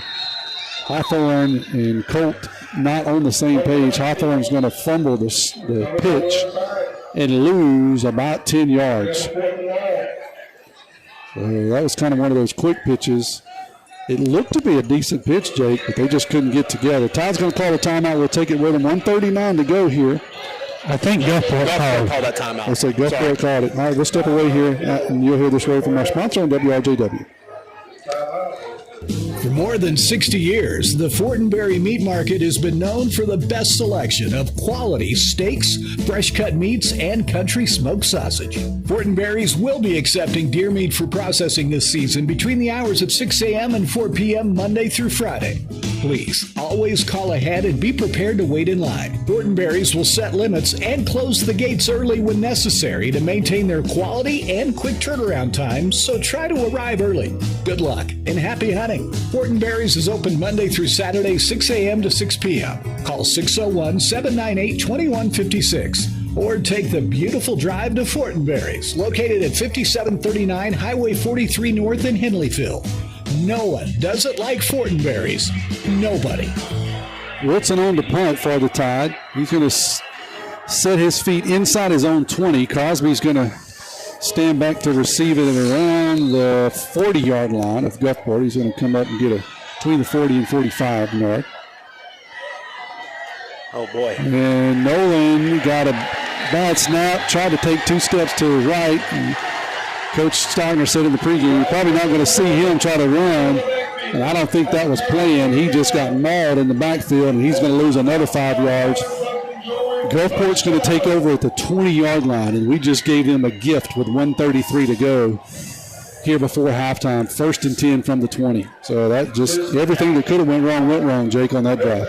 Yeah, it looked like he bobbled the snap. I don't know that the snap was terrible. I think he was kind of looking up before he caught it, bobbled it a little bit, and then realized I'm running out of time here and decided to eat it. But to your point, man, this is arguably the biggest, series of the game so far. I mean, you've got to get a stop here, at least hold them to a field goal. I know it's a lot to ask of your defense, but this is critical. Gulfport up 14-13, 1:33 to go here before halftime. Nettles going to take the snap. Going to throw out to Bubba Screen and his wide receiver. They've got 2 big plays out there so far tonight. This time the Tide does a pretty good job of stopping it. That's Hales. 4. Got 4. Hales has got 2 big chunks tonight off that pass. This time the Tide was able to stop it. And Gulfport's going to call a timeout. They've got someone down. We'll take the timeout with them and come back here in 30 seconds. Minute. You're listening to WRJW, 1320 AM and W295DG, 106.9 FM, Picayune, Mississippi, the pick of Picayune and Pearl River County. When you need audio or lighting for your vehicle, your off-road adventure machine, or your boat, trust the name and people who have been the go-to place in Picayune for over a decade. Traffic Jams has demonstrated their expertise since 2008, and people keep coming back because they trust them. Why gamble with other places that do audio, sound systems, and lighting as just another job, when you can go to the experts who know the importance of every detail in every customer's request? Cole and the crew will take care of you. Don't put yourself in a jam. Go to Traffic Jams and be assured your expectations, your vision, the way you may want to see it and hear it, are put in place. Traffic Jams is also the place when your ride's appearance and upholstery needs a little touch of excellence, a little shine to make it fine. Then call 601-889-9570 or stop by 201 Highway 11 South in Picayune. Come on over. All right, after that timeout, that ended up being a Maroon Tide player down. And his grandpa used to say, Jake, it just got worse and worse here for the Tide. That was Dennis, who got up from the bottom of the pile hurt. He did walk off on his own accord, but that is a starting tailback for the Tide, who also plays defense. And so we'll get Donna to check in on him. Nettles wants to throw the football down into the end zone, knocked away down there. Great job. Really good defensive play. Donna, if you help me with that number, I can't see who that was that knocked it away. Is that number 2, Thornberry? Yes, it is. Thornberry saved a touchdown there for the Tide, as he's able to step in front of the route and knock the ball down. So that'll bring up 3rd down here. I believe I can't see the marker. 2nd down. Second and goal. Down. All right, 2nd and goal. Handoff on the left side to Crosby. He'll get stood up but continues to push forward, and he'll get several yards after contact. And he'll be down around the 7-yard line. Looks like Gulfport's going to take a timeout here. We'll hold it right here as they do. 42 seconds to go before halftime. Time defense trying to make a stand. As they came back, got their first lead of the game, and then within 3 plays, gave up a touchdown. Long run there by Crosby. He goes up. They go up 14-13. Tide gets the ensuing kickoff, and all kind of disaster happens. Nolan's not able to kick from a long 4th down. Dennis gets hurt on the ensuing play. And so in the last 2 minutes, it's not been very good for the Tide, Jake. No, but I mean, listen, huge morale boost here if you can hold Gulfport to a field goal or a potential field goal. Listen, they missed their first field goal, so there's no guarantee that they make it. But if you can get a stop right here on this, it's 3rd and long. It's 3rd and long for the goal here. So it's realistic. If you're Gulfport, you're probably looking to get this ball out in space. That's kind of we've done a good job of containing Crosby to this point in the drive. Biggest play of the game is right here, though. It's 3rd and goal. Ball spotted at about the 7-yard line. One back to the left of Nettles. That's Crosby. One wide receiver in motion. Going to hand off. No, pull it back and try to throw the slant and knocked away. Another really good. He caught it. Oh, he caught it. 88 caught it. Oh, I thought that was knocked away. A little bit of obstruction here in my seat. Oh, what a good play there by Nettles. We'll get a look at this again on replay here. Play action. I thought he knocked it down, play action, and snuck it in there. I thought that was, who was that? Number 88. Tried to get a hand. No, for the tie, that was number. That was number, so it was 3. It was Starlins. Tried to get a hand in there, just couldn't quite get it. And so Gulfport goes ahead 20. Here's the PAT, make that 21-13. 41 seconds to go here before halftime. We'll step away for 30 seconds, give you the drive summary here on WRJW and PMHS Sports. Debbie Moore with Moore Chiropractic Clinic suggests you consider making simple changes in your sleeping position to alleviate unnecessary strain on your body. According to the American Chiropractic Association and Dr. Debbie Moore, it's best to sleep on your back or side because laying on your back or side allows your head, neck, and spine to relax into their natural alignment. This will help you wake up pain-free and feeling rejuvenated. Moore Chiropractic Clinic. We've got your back. So unfortunately got another drive summary for the guys in blue, Jake. Not what the Tide wanted here 41 seconds ago before halftime. Yeah, it was a quick drive, about 56 seconds off of the board. It started at the plus 20 for them after the botched punt from us. So it was a 20-yard drive. It was capped off by that 7-yard little play action pass, tight end over the top from Nettles to the big tight end. He's listed at 6'3", Cooper going. Now if you're the Tide, man, you just kind of want to get back into the locker room and regroup. It's still a one-possession game. You still get the ball coming out of the break. Just those types of mistakes. I mean, it's the first game. It's kind of what you expect. You're optimistically, hoping that you don't have those type of things happen, but they do. And now it's about how do you fight back from adversity. And we've seen last year, this team was a second-half team last year. For good and bad. I mean, we lived by the sword and died by the sword. So we'll see if we have that same kind of gumption about us to come out in the second half and really put up a fight. Carter Platt's going to kick off from the left hash at his own 40. 41 seconds to go. Tried an onside kick last time. This time is going to kick a little pooch kick to be fair caught at around the 35. And whoever that was that caught it didn't get a whole lot of help from his friends. He had to catch it and then get drilled while 2 of his friends just kind of stood around. So I'd kind of be aggravated if I got back to the huddle. He came up and caught it. I believe that was Hawthorne, but couldn't see his number on the far side of the field. But he caught it and then took a lick. Tide will take over at the 30. Caught the 34. So now it's going to be 41 seconds. The other Hawthorne, Jamari, will spell Dennis for the time being, right? This is Jamari in there, number 22. Kind of a throwaway right. drive, so I wouldn't read into it just yet. But yeah, 41 seconds to go. We'll see if the Tide to do. This is one of those we're probably going to run a play. If we get a big chunk, we'll try again. If not, we'll let it go. I formation going to hand off to the left side to Hawthorne, and he gets a big chunk. He gets across the 45, down around the 47. And Coach Stockton's going to call the timeout. That's one of these that, hey, we've seen it before, Jake. We get a big chunk, we'll call the timeout. You tackle us, we're happy to let the clock run out. They gave us a chunk, so we got down to the 47. That's another FNB Picayune first down. Checking savings, loans, mortgages. If you need it, they got it. FNB Picayune, your hometown bank. They're going to call a timeout, but we'll take it right here. I think the Tide has one left by our count, so we'll see what they do if they call a couple of plays. 34 seconds to go here before halftime. 21-13, Gulfport leads it. Tide had a chance to really run out the clock and kind of hold things down. Couldn't do it. Had kind of a fumbled drive that ended in a muffed punt. Great field position for the Admirals. They take over at the 20. They score in a couple of plays on a slant pass. And so Gulfport's up 21-13. Tide had a missed PAT on their first touchdown. Good news is the Tide gets the second half kickoff. Those kickoffs are sponsored by Pearl River Community College, a great place to start your college education or career. So 1st and 10 now from the 47. Going to be handoff to Hawthorne's. Basically the same play on the right side. A little less here. That's going to be down to the 47. So about 8 yards on that. So we try the left side. Got a big chunk. Try the right side. Got about 7. Now we're across midfield. Another timeout.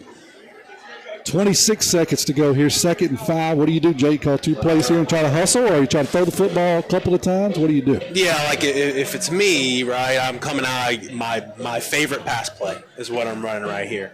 And I'm telling the quarterback it's either incomplete or, if the guy's not wide open, you throw it in the dirt is essentially what I'm trying to say. Like, we don't need a turnover.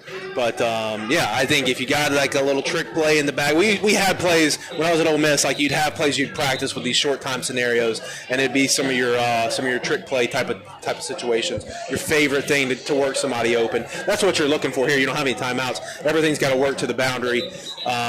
We'll see. I think Cody called a timeout there for a reason. I think he has something he wants to try, and I don't think it's a quickie. Like I think he's going to try and come out and get a chunk play here. Never know. Yeah, obviously you don't want to make any goofy mistakes though. Donald, you got any read on the sideline down there? It's kind of been up and down for the Tide in the first half. You're right, Tommy. They definitely going to watch Fortenberry here. Going to throw the football out to Fortenberry on a little naked pass, and he's able to dance around his defender, and he'll get the first down. Not a big chunk play. Just stand up and throw the ball out to one of your fastest kids. That's Fortenberry. Yeah, Donald called it. Most importantly, you get the first down, you move the chains, and you took about 3 seconds to do it. Like I said, you work everything to the boundary. Great job by him to have the awareness. It's got to go out of bounds. I got to get out of bounds in a hurry. Cannot get tackled inbounds. That's a really mature play there. Good job of camera work there by Mr. Kevin Weiss. Appreciate him manning the camera on a one night tonight. 1st and 10 from the 40. 21 seconds to go for Robertson and the team. Double move. Going to have a double move. Wants to throw it to Fortenberry. I want a screamer down the right side. Overthrows everybody down around the goal line. It'll be out of bounds. Good idea, but really good coverage there by Gulfport. Not much Colt can do, just throw up a 50-50 ball. That was unfortunately out of bounds and didn't give Fortenberry a chance to do anything, but I don't know if he could have done much with that one anyway. Well, and that's what the point I was making before that last completion is like, look, if the guy's not wide open, I don't want anyone to catch it. Right. Either our guy catches it or no one catches it. That's There's like, you know what? 10 yards deep. There you go. Put this thing on the track, and we'll live to fight another day. I like the idea. Fortenberry is as fast as anybody on the field. I'd love to see him get the ball in space. 2nd and 10, 15 seconds to go. 2 men in the pattern this time. Wants to throw it down the field, and he overthrows everyone. Colt was getting harassed on that play. Didn't have time to really set his feet. Wanted to get to Fortenberry. Really have the time to let that play develop. Replay here on the PMHS Sports Stream. Had Burnett kind of running down the middle. So is that Burnett? Oh, this Kane McKinley. I apologize. Running down the middle. But I think he wanted to go to Fortenberry over top. Just had to kind of float it. So 10 seconds to go. This will probably do it unless there's a completion down the field and you try to do a quick play. 21-13. Oh, boy. This was an ugly play from the beginning. I don't know what kind of toss that was to Hawthorne around the left side. Gulfport regroups. And I think Coach Steiner's just going to let this one time out. They could have got us for motion there. We didn't have guys set. We clearly had some miscommunication in the huddle. I mean, we had the people on the right Right. Hawthorne will officially get a couple on the drive, and that'll do it here for the first half. 21-13 is the score. We're going to step away here for just a minute. We come back. We'll let Jake give you a couple of stats. Asking for your support on November 4th. Thank you. See you at the polls. Roll Tide Roll. We'll be back in 30 seconds.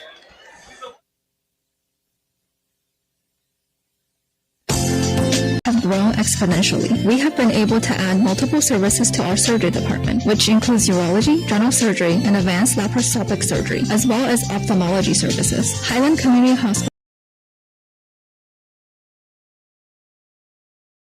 1-358-9400. So Jake, want to give us a couple of interesting stats about this first half here. 21-13 is the score. Gulfport on top.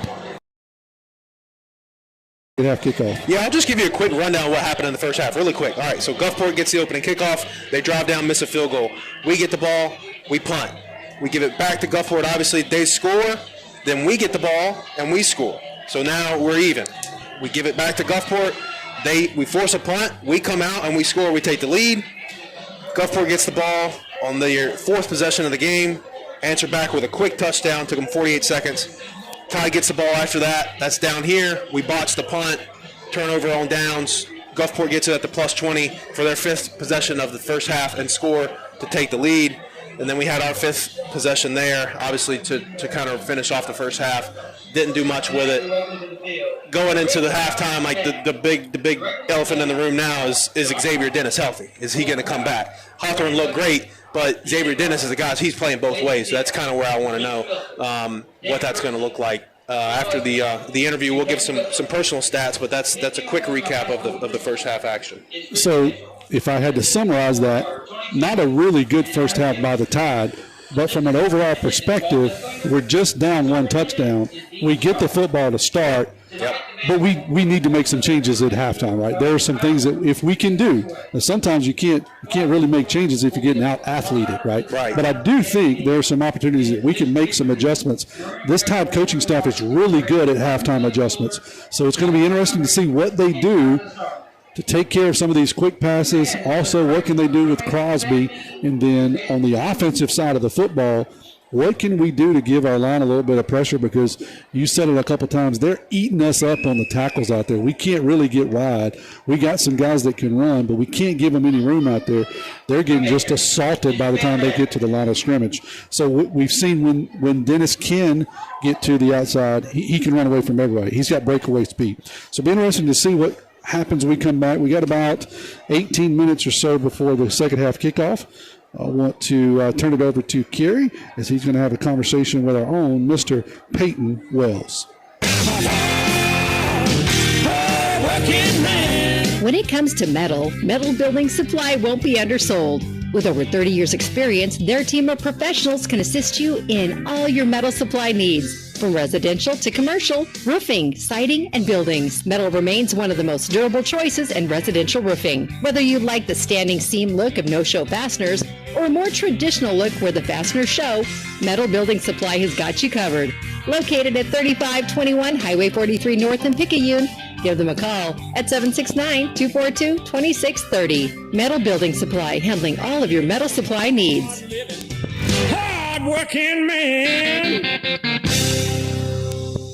And welcome to the Metal Building Supply halftime report. Kerry Musser here. We're going to sit down and have a conversation with one of my all-time favorite Marine Tide players, a guy who had a lot of grit, got a lot done, Mr. Peyton Wells. Peyton, good to see you. Hey, I'm honored to be interviewed today. Well, let's talk a little bit about, man, you have been around Picayune sports for a while. I look back here.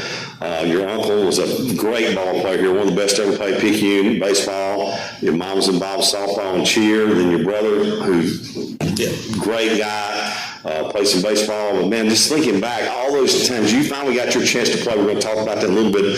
But growing up, watching all that, what are some of the memories of that you have? Oh, I just remember being around Picayune sports since I was young, since I was a little kid. I've always dreamed of being on the field wearing maroon. And to be actually able to do that and now coach it, it's dreams come true.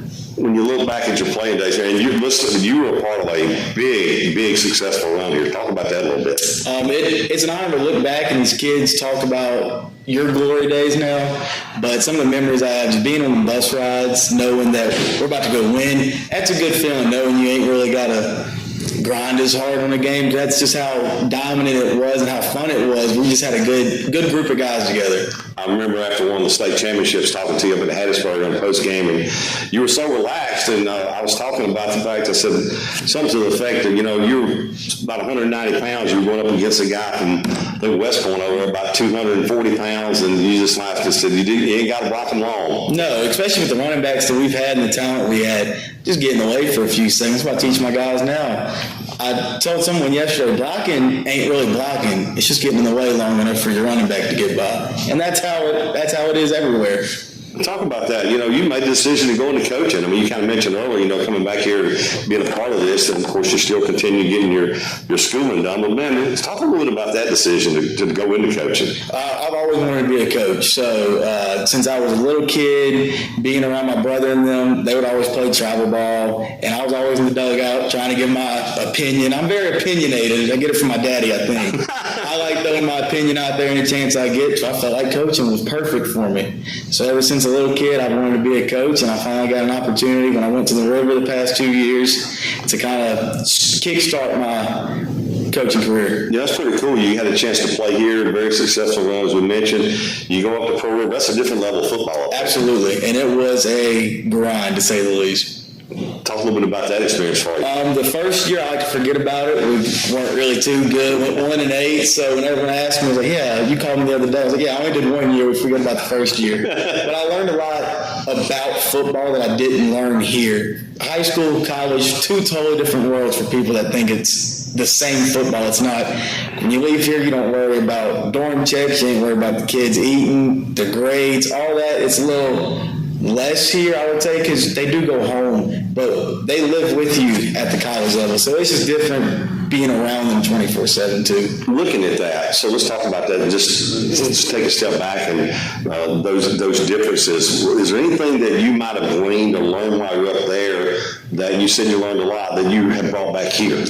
Yeah, just the work that I put in up there and the off time. So while I'm in my dorm room watching film, breaking down defenses, that's what I enjoy doing. I like looking at the numbers. I like the game behind the game. I want to look at the numbers, what teams do, break down tendencies, and so that's why I enjoy doing that. Coach Boykin taught me that a little bit in my years I was there, but I enjoy doing that now for something that I know and understand, not really the spread offense, more like power football that I like. Let's talk about one guy here who you and I have huge admiration. Of course, he's finally retired. He retired and came back, had Cody win a couple of state championships out of South States. But Brian Edwards, special human being, but special football coach. Yes, and he is like Yoda. He knows everything about the offensive line. He knows the ins and outs. He is a mastermind when it comes to it. So I'm trying to pick up a little bit of Coach Edwards in me right now, learning a little bit of teaching points, a little more different than actually playing. So I'm trying my hardest. I'm going to get there one day, but Coach Edwards is a top-notch human and a top-notch coach. Any one memory with Coach Edwards that stands out in your mind? Yes, every time someone talks about Coach Edwards, my first game starting at guard, me and Gage Thibodeau, and we had eye black on. We wanted to look cool. Everybody wants to look cool. Deion said, you feel good, play good, you look good, you play good. Whatever he said, we believed it. So me and Gage right there, we missed a linebacker on a play. He blitzed. Neither of us touched him. We get to the sideline. Coach Edwards, in nice words, told us that if we didn't have eye black on our face, we would have seen the linebacker. I still don't think that was true because the eye black didn't affect my vision, but I remember that so clearly. And we're eye black every game, but that one game, first game, he let us have it for that eye black, and it was great. Being a state champion, okay, and you were just, again, part of that run. But looking back and winning the state championship, is there one moment in that senior season that stands out for you? Absolutely. The game against Gaucher, that whole entire night was just a blur to think about now, but to look back on, I mean, so many plays happened in that game, so many up and down moments. I'm going to call Brady out right here. Threw a pick six, and they went up 42-35 on us. Everybody thought we were done. We had 37 seconds left to go down and win. And going down, making those plays that Brady and Darrell made in that fourth quarter, and Josiah Conti was great. Absolutely. I mean, that was my favorite game that we've ever played here at Picayune. Friday night, how different do you think it's going to be for you coming out here as a coach versus running under the goalpost as a player? We did our Meet the Tide last week, and I'm ready to put pads on. So it's a little different when you hear the music start playing, the band starts going. When you hear that band, it's a different feel to begin with. But it's been a different aspect. Take a step back and just watch and coach and being on the field. It's a little different. We're going to take a break here on the Metal Building Supply Halftime Report. Come back and continue our conversation with Peyton Wells. When it comes to metal building supply won't be undersold. With over 30 years experience, their team of professionals can assist you in all your metal supply needs. From residential to commercial, roofing, siding, and buildings, metal remains one of the most durable choices in residential roofing. Whether you like the standing seam look of no-show fasteners or a more traditional look where the fasteners show, Metal Building Supply has got you covered. Located at 3521 Highway 43 North in Picayune, give them a call at 769-242-2630. Metal Building Supply, handling all of your metal supply needs. Hard-working man.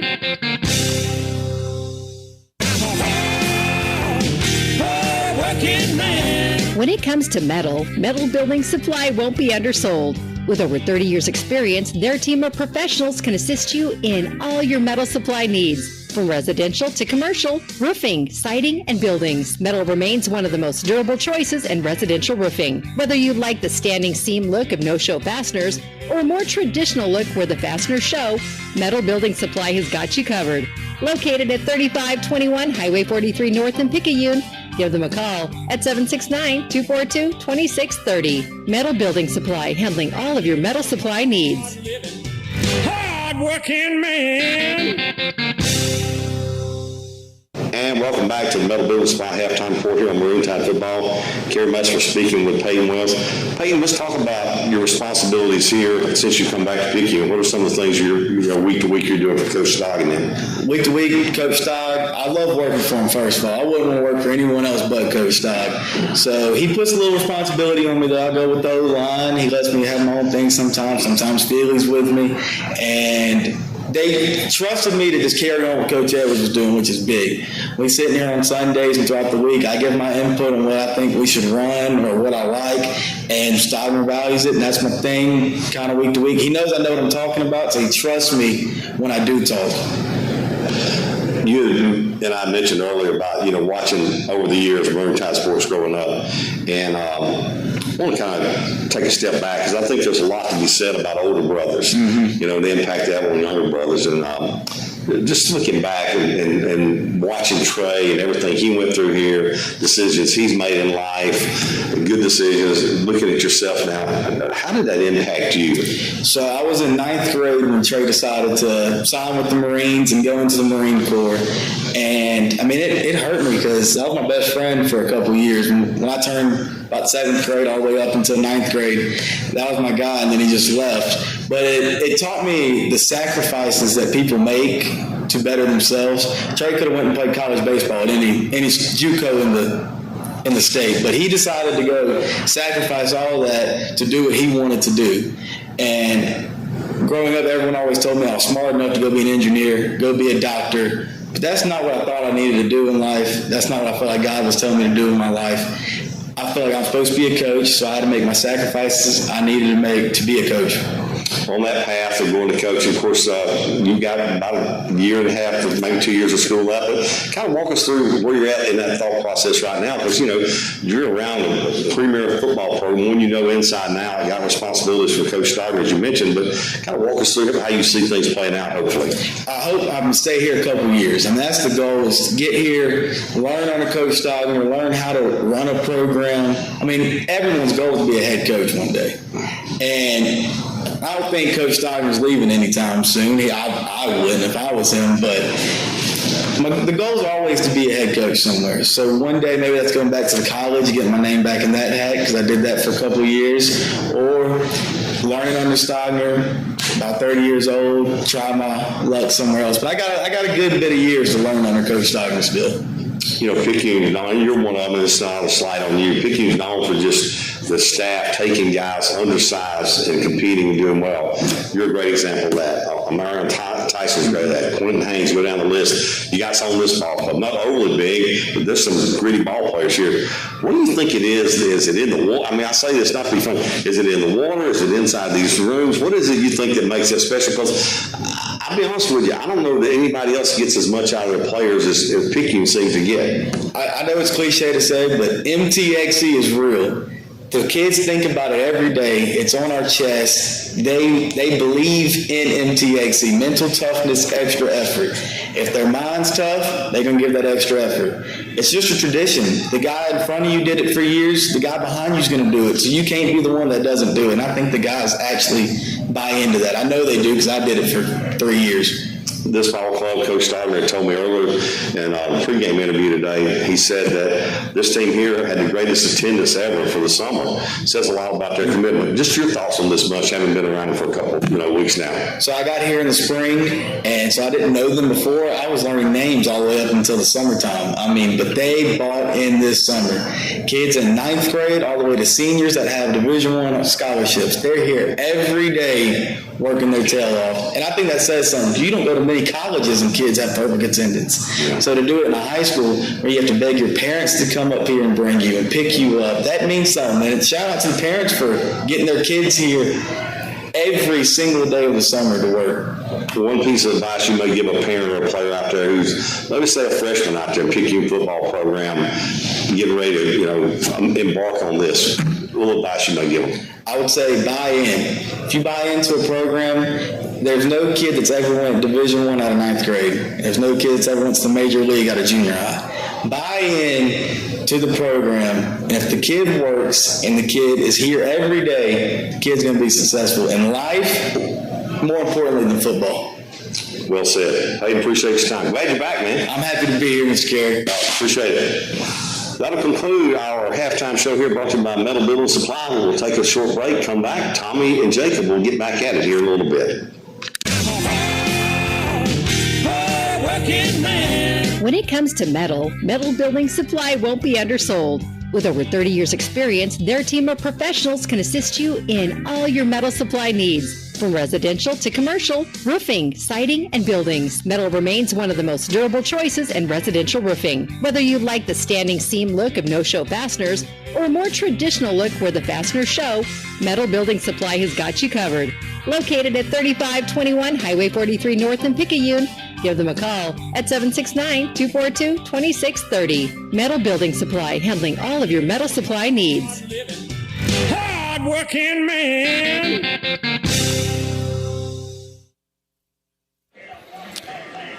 Tommy Upton and Jake Feely back here at Milner Stadium, where the Tide is currently trailing 21-13, 2 minutes to go in the first set. They always give you a 2-minute countdown, Jake, as you know, and then they come back and give you 2 more minutes to warm up. So the teams are headed out now to each end of the field, and they'll start their warm-up, be a couple of minutes before kickoff. I want to thank our sponsors tonight. I want to thank our second and third quarter sponsor, Jolene Houston, proud supporter of Picayune Maroon Tide, asking for your vote on November the 4th. See you at the polls. Roll Tide Roll. I want to thank you, Picayune Eye Clinic, for sponsoring all of our sideline reports tonight. I want to thank Miss Deanna Hunt for her updates on the yardage updates for RE/MAX Premier Group, Pearl River Community College for the kickoffs. And then we have some sponsors for awards that will be given away at the end of the game. The Hillary Law Firm Defender of the Game, Deanna Hunt Photography Picture Perfect Play of the Game, Fortenberry's He Smoked in Play of the Game, WRJW's Brian Edwards Lineman of the Game, be given to an offensive lineman, and then the Sonic Drive-In Player of the Game. Paul Spacer Shop Mardi Gras Cafe trivia question will be coming up here in just a few minutes. Jake, we've got a couple of minutes just to kind of chat. Don will be coming down to you here next, but Jake, just now that you had a chance to process the first half, what do you think? Well, listen, like you said before the break, optimistically, you're only down a possession here. You're only down 8. All right. If you look at the way Gulfport was able to take the lead there, those last 2 touchdowns they had, the first one came from the botched punt down here that we had that started on their own 20-yard line. From there, the other one that they had was after we had the unsportsmanlike conduct that resulted in them getting the ball from their own 40. So we've kind of gifted them 2 of these touchdowns. I'm not saying like that giving them the ball in their own 40. It wasn't like a gift. It wasn't like when we fumbled the punt down here. But it is a little bit, it is, because you start, you get a 20-yard advantage. And then, we turn around and we get them to do some sort of bonehead onside kick and we don't capitalize. So it's like we've had our chances and we've given them their chances. They had like one drive where I thought it was a respectable drive that they put together, and that was their second one where they came out and I thought they just they gave it to 5 and they punched it down our throat and all the way into the end zone. Those other 2 touchdowns they've had, you can really make the argument that we just aided and abetted them into the end zone, And then, like I said, they give us the onside kick freebie with 2.5 minutes, and we don't punch it in. We don't do anything with it. We don't even get a field goal. We don't even get into the red zone. It's like, those are the things that when you're playing a team as good as Gulfport, you just can't do those things. Like, if they're going to give you chances, you got to capitalize, and you cannot give them freebies because they will clearly capitalize. But, all I said, after all the ranting done, it's only a 1-possession game, and we're about to get the ball to make this, a tie ball game. Call it. Name it and proclaim it. I love it. Donald, kind of what teams kind of has come out for the second half. Do you catch anything different in what's going on the sideline? Anything noticeable? Are they up? Are they down? Or tell us about a little bit about the demeanor on this Picayune Clinic sideline report. They seem to be up and motivated a little bit more, ready to get rolling, and they're over here warming up, stretching real good, and you got to be impressed with some of the senior leadership trying to encourage these young guys too. So. Let's look for some excitement in the second half. I was reading out our sponsors earlier. Also want to thank Mossy of Picayune for the drive summaries they've been providing all night long.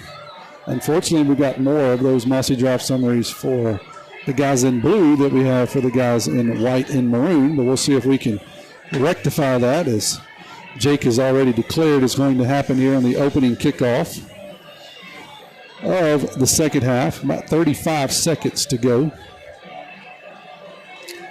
I have some concerns about Gulfport's stamina. All right, that's the other thing. That's like, again, optimistically, like our offense is built for second half. We want to just kind of loosen you up in the first half, get you sweating, get you kind of questioning what you ate for dinner last night. That type of, and then in the second half, we really want to put it on you. We really want to test that conditioning. And I was watching that, and they're rotating defensive line. They got 2 different groups that they're rotating in and out. That first group they had in there, they're heavy, they're big, but they were also getting tired. We haven't really put together those type of drives yet. We've had, too many very, very short drives. That third drive we had, it's 3 minutes and 40 seconds. We had another one that was 6 minutes and 46 seconds. Those 2 drives, man, that's what you need. That's what you need right here. Here's a second half kick. Dennis and Fortenberry back. That's good news to say, good thing to say. It is Fortenberry who takes it in on the right side. He'll cut it up the middle, dance around a few guys, make a couple more guys miss, and he's got something going on across the 40, across the 45, and he's out close to midfield, and that's what you're talking about, Jake. I want to get a little something going here in the second half. That's a good way to start it. Exactly right. It's a good momentum. You get good field position. Finish this drive. This is the biggest one. Dennis is back on the field. Did you say that? Yeah, I said Dennis. He was back there with Fortenberry. It's okay. That's a good thing to say. I like to say Dennis here. Cole Lawrence is going to bring the play in. The ball's going to be spotted at the 47-yard line. 1st and 10 there. Just underway here in the second half. 21-13. Gulfport on top. Going to be handoff on the right side. Dennis is going to get molested, get away from it in the backfield, and he'll get a big first down on a handoff off the right. And that's a good thing to see. by the youngsters. He looked to have a little bit of burst of speed. We were worried about him. He got hurt there late in the first half. Seems to be okay. Yeah, that was a great job of getting outside, like you said. It looked to be a lower leg injury, but issues on the edge. He's still getting hit from somebody on the edge. We've got to sort that out. But great job by Dennis, though. Hey, right there, Jacob, we see him running off the field with leg cramps on the Gulfport side. There you go. That's what we want to see, the big guy start sucking wind. That's what we need to see as Maroon Tide fans here. 1st and 10 now from the 43-yard line, we'll call it, of Gulfport. He is rolling. 11-19 to go here in the third quarter. 21-13 Gulfport. Toss sweep around the right side. Dennis is going to get stood up and then pushed down after a gain of about 5. He'll be inside the 40. Got to hydrate, guys, but it is a warm night, and it's easy for me to sit up here and talk about that, Jake. After we had a big meal and kind of bloated. Hydrate down there, but he looks to be okay. Jumped up.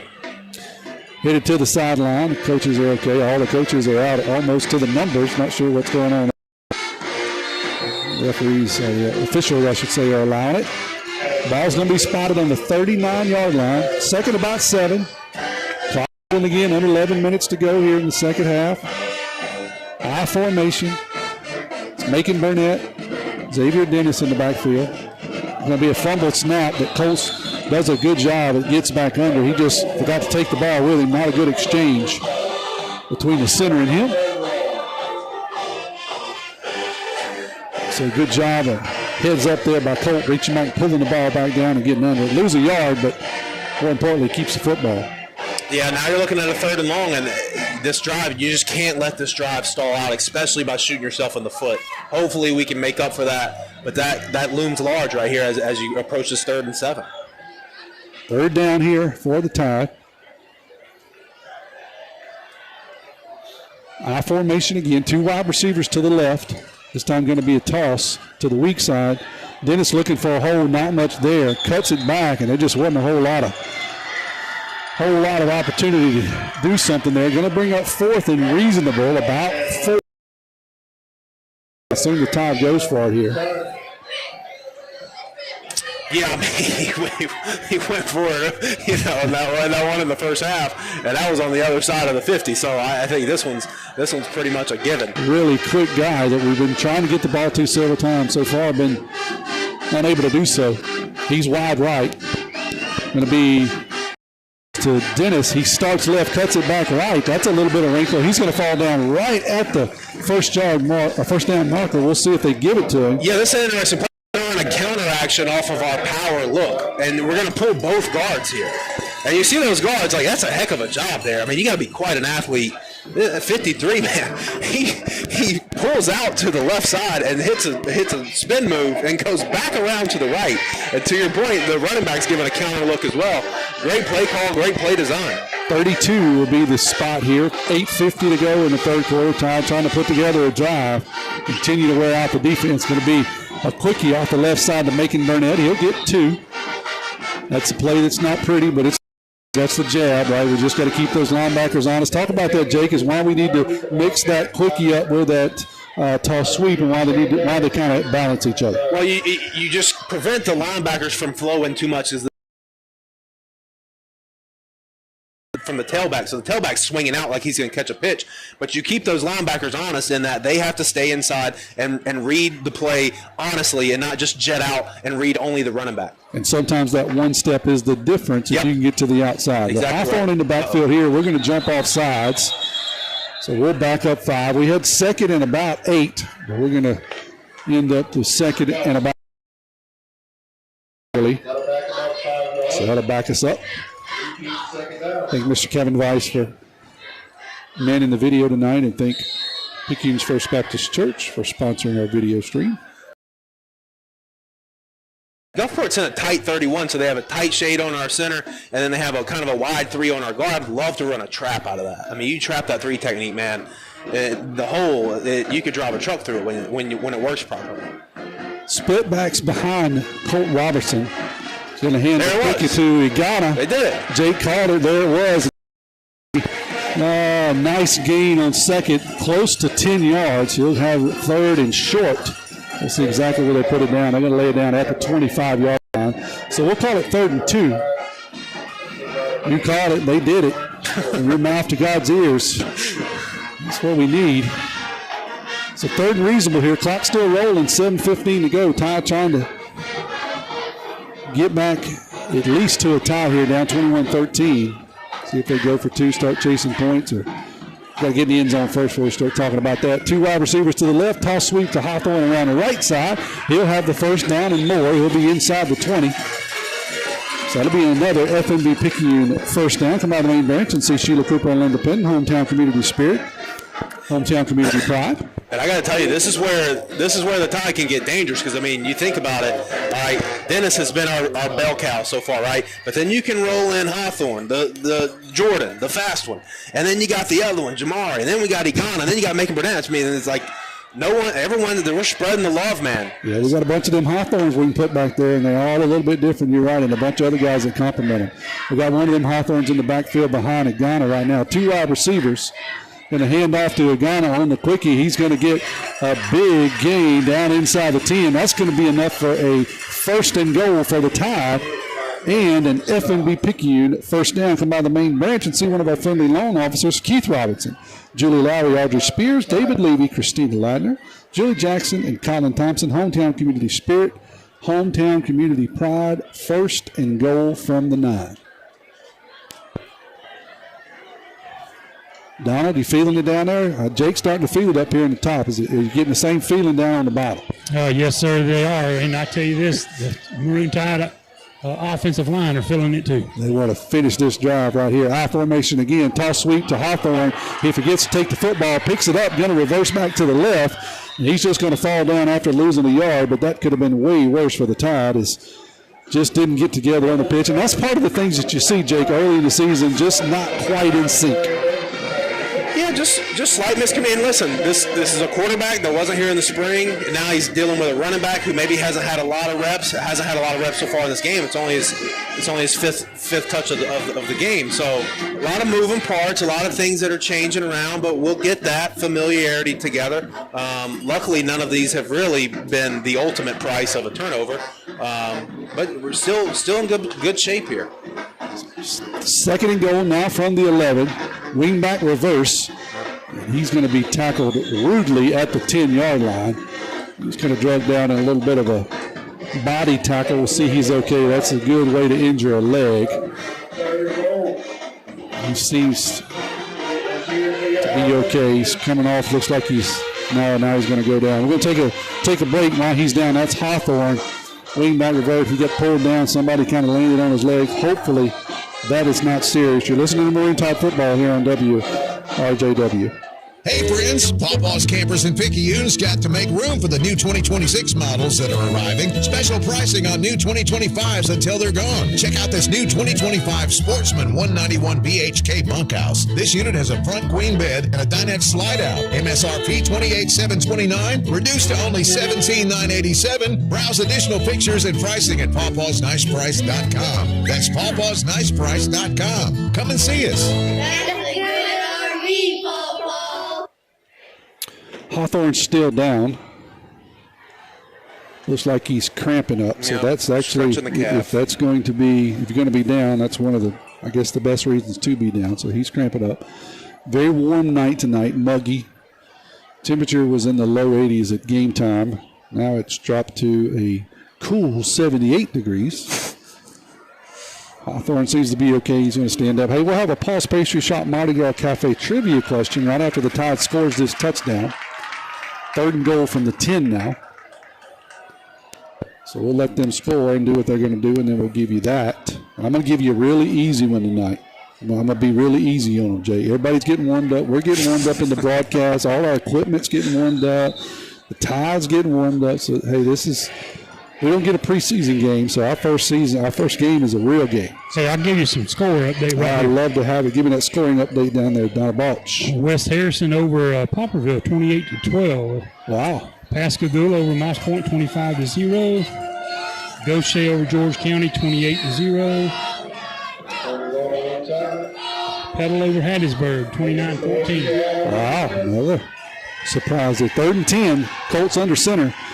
Going to fake the wingback reverse and throw it into the end zone and could not connect with the tight end. That's 41, right? Is that the number I see? 41, yep. Terrio Wilkins. Looks like Wilkins kind of stopped a little bit short. Donald, is that what were you looking down or did you see the play? Looks like he stopped a little bit short. Now he may be hurt. I'm not sure what happened. I think he tried to jump and his leg cramped up, and of course the defender kind of run through him, but the ball was overthrown, so I guess that's why there was no call. Yeah, Cole, I think, was thinking that he was going to keep going. He had 2 or 3 steps on the defender, and Colt kind of gave him a little bit of a lead where he could jump. Wilkins looks like you're right. He tried to jump, cramped up, couldn't jump. So the end result is another incomplete pass. And Jacob, correct me if I'm wrong, I don't think we have a completed pass tonight for the tie. We have 2. 2 completed passes. We completed a little swing out here to Kyle Nagano. Okay. And we completed that swing out here to Xavier Dennis right before half. Okay.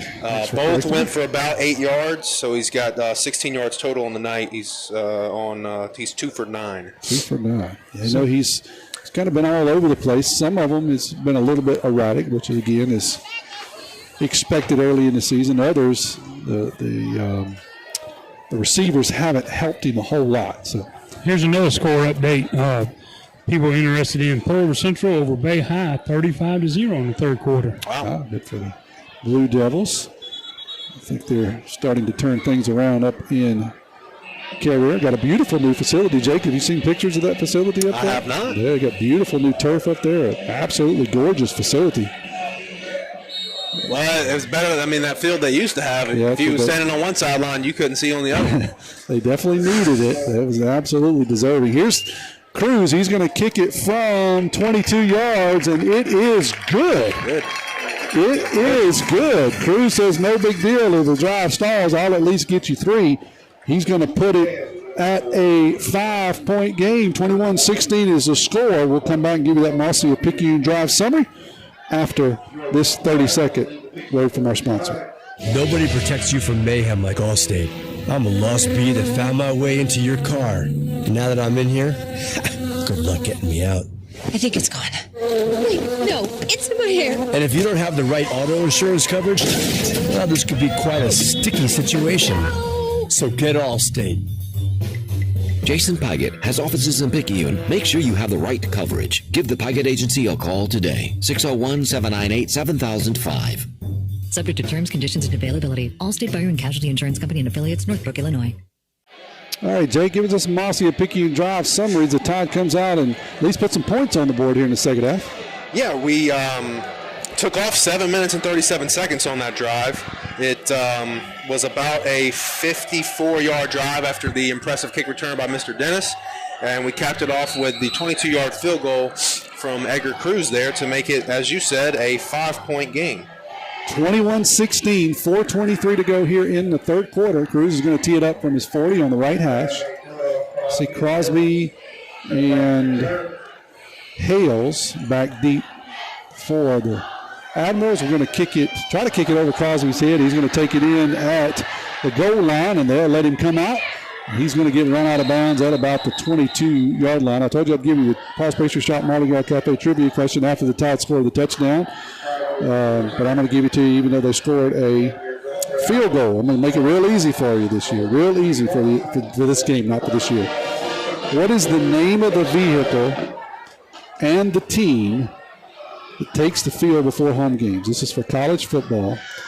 What is the name of the team and what is the name of the vehicle that takes the field before all home games? Give me the name of the vehicle. The name of the team, 601-590-5950. Text your answer. Do not call, please. Text 601-590-5950.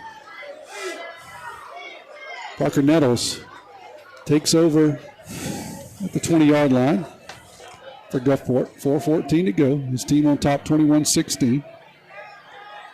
Got Crosby behind him in a pistol. Going to hand it to Crosby off the right side. He'll try the interior. Gets a nice gain until Nolan Wilson comes in from the right side. But not before another 10-yard gain, so that'll be enough for a first down. And another Tidesman down there cramping up. Something you see early season, Jake? Something that you don't miss? Yeah, and listen, to our defense, we got guys playing both ways. Yep. All right, I don't think a lot of these Gulfport guys are playing both ways. I know for a fact their skill guys aren't. I ain't seen number 5 out on defense, so he's, which to their advantage, right? Because he's coming in, he's fresh every time, and you got he's going against Macon Burnett, he's going against Javen, who's out there cramping right now. So, yeah, it's tough sledding for us, but it's something that as the season goes on, you get in better and better condition, and this doesn't become an issue. And simultaneously, the weather cools down, all these factors, but. So he's still down, getting 10-2. We'll step away for 30 seconds, and I will give you the answer to the Paul's Pastry Shop Mardi Gras Cafe trivia question when we come back. High school football season is back and the excitement is real. But with the thrill of the game come those unexpected aches and pains. Moore Chiropractic Clinic has got your back. Trusted by athletes and families alike, we ensure you're in top form to cheer for your favorite teams. So don't let pain sideline you this season, whether it's a slip in the stands or a tackle on the field. Moore Chiropractic is here for all your spinal care needs. So get back in the game with Moore Chiropractic Clinic. Your team's winning touchdown starts with a healthy spine. Call us today or visit us at our clinic, Moore Chiropractic Clinic, where wellness meets winning spirit. Bolden's still down. Well, it looks like he's getting some water and getting 10-2. I think he's okay. Just cramps, trying to stretch him out before they get him up. Got several answers. I knew it was going to be an easy one. I'm just getting you guys warmed up. It's okay. I'm not going to make it that easy the rest of the season. So enjoy this Paul's Pastry Shop Mardi Gras Cafe trivia question certificate on me. So you can stop by the radio station during business hours and pick up that certificate. My recommendation is you take it to Paul's Pastry Shop and hand over that certificate and get a box full of Butter Crunches, but you can do whatever you want. That's just what I recommend. I had several right answers. The first one, though, is Mr. Terrence Wilson Sr. It's the Ramblin' Wreck at Georgia Tech. That's what I was looking for, the Ramblin' Wreck at Georgia Tech. What's the name of the car and the team takes the field before all home games? Of course, that's the Ramblin' Wreck at Georgia Tech. Congratulations to Mr. Terrence Wilson Sr. There was several others of you who all got that right, but Terrence was first. Second and about 1 here now. Gulfport back up, handed to Crosby off the right side. This time he's going to get tackled in the backfield. I think that was Wilson again. He was able to get a paw on him. That was Igana. Was that what Igana made the first contact? You know, kind of reminiscent of another Igana we've seen years ago. Yeah, we've said that name quite a bit. I was going to say, there's no way it's 4th down. Third down and about 3. Troy was a good one, no doubt. This time we're going to have a shift from right to left. Pistol formation behind Nettles. Going to hand it off to the right side to Crosby. He's got the first down and more. He's going to be tackled down around the 40. There is a penalty flag that came out. We'll see what that penalty flag looks like. Hopefully it's holding if you're a Tide fan. So it looks like they're not even really spotting the ball. They're walking backwards, and Gulfport's not arguing. So it would appear it is holding against Gulfport. So we'll see where they mark it off from. And was it enough for a first down?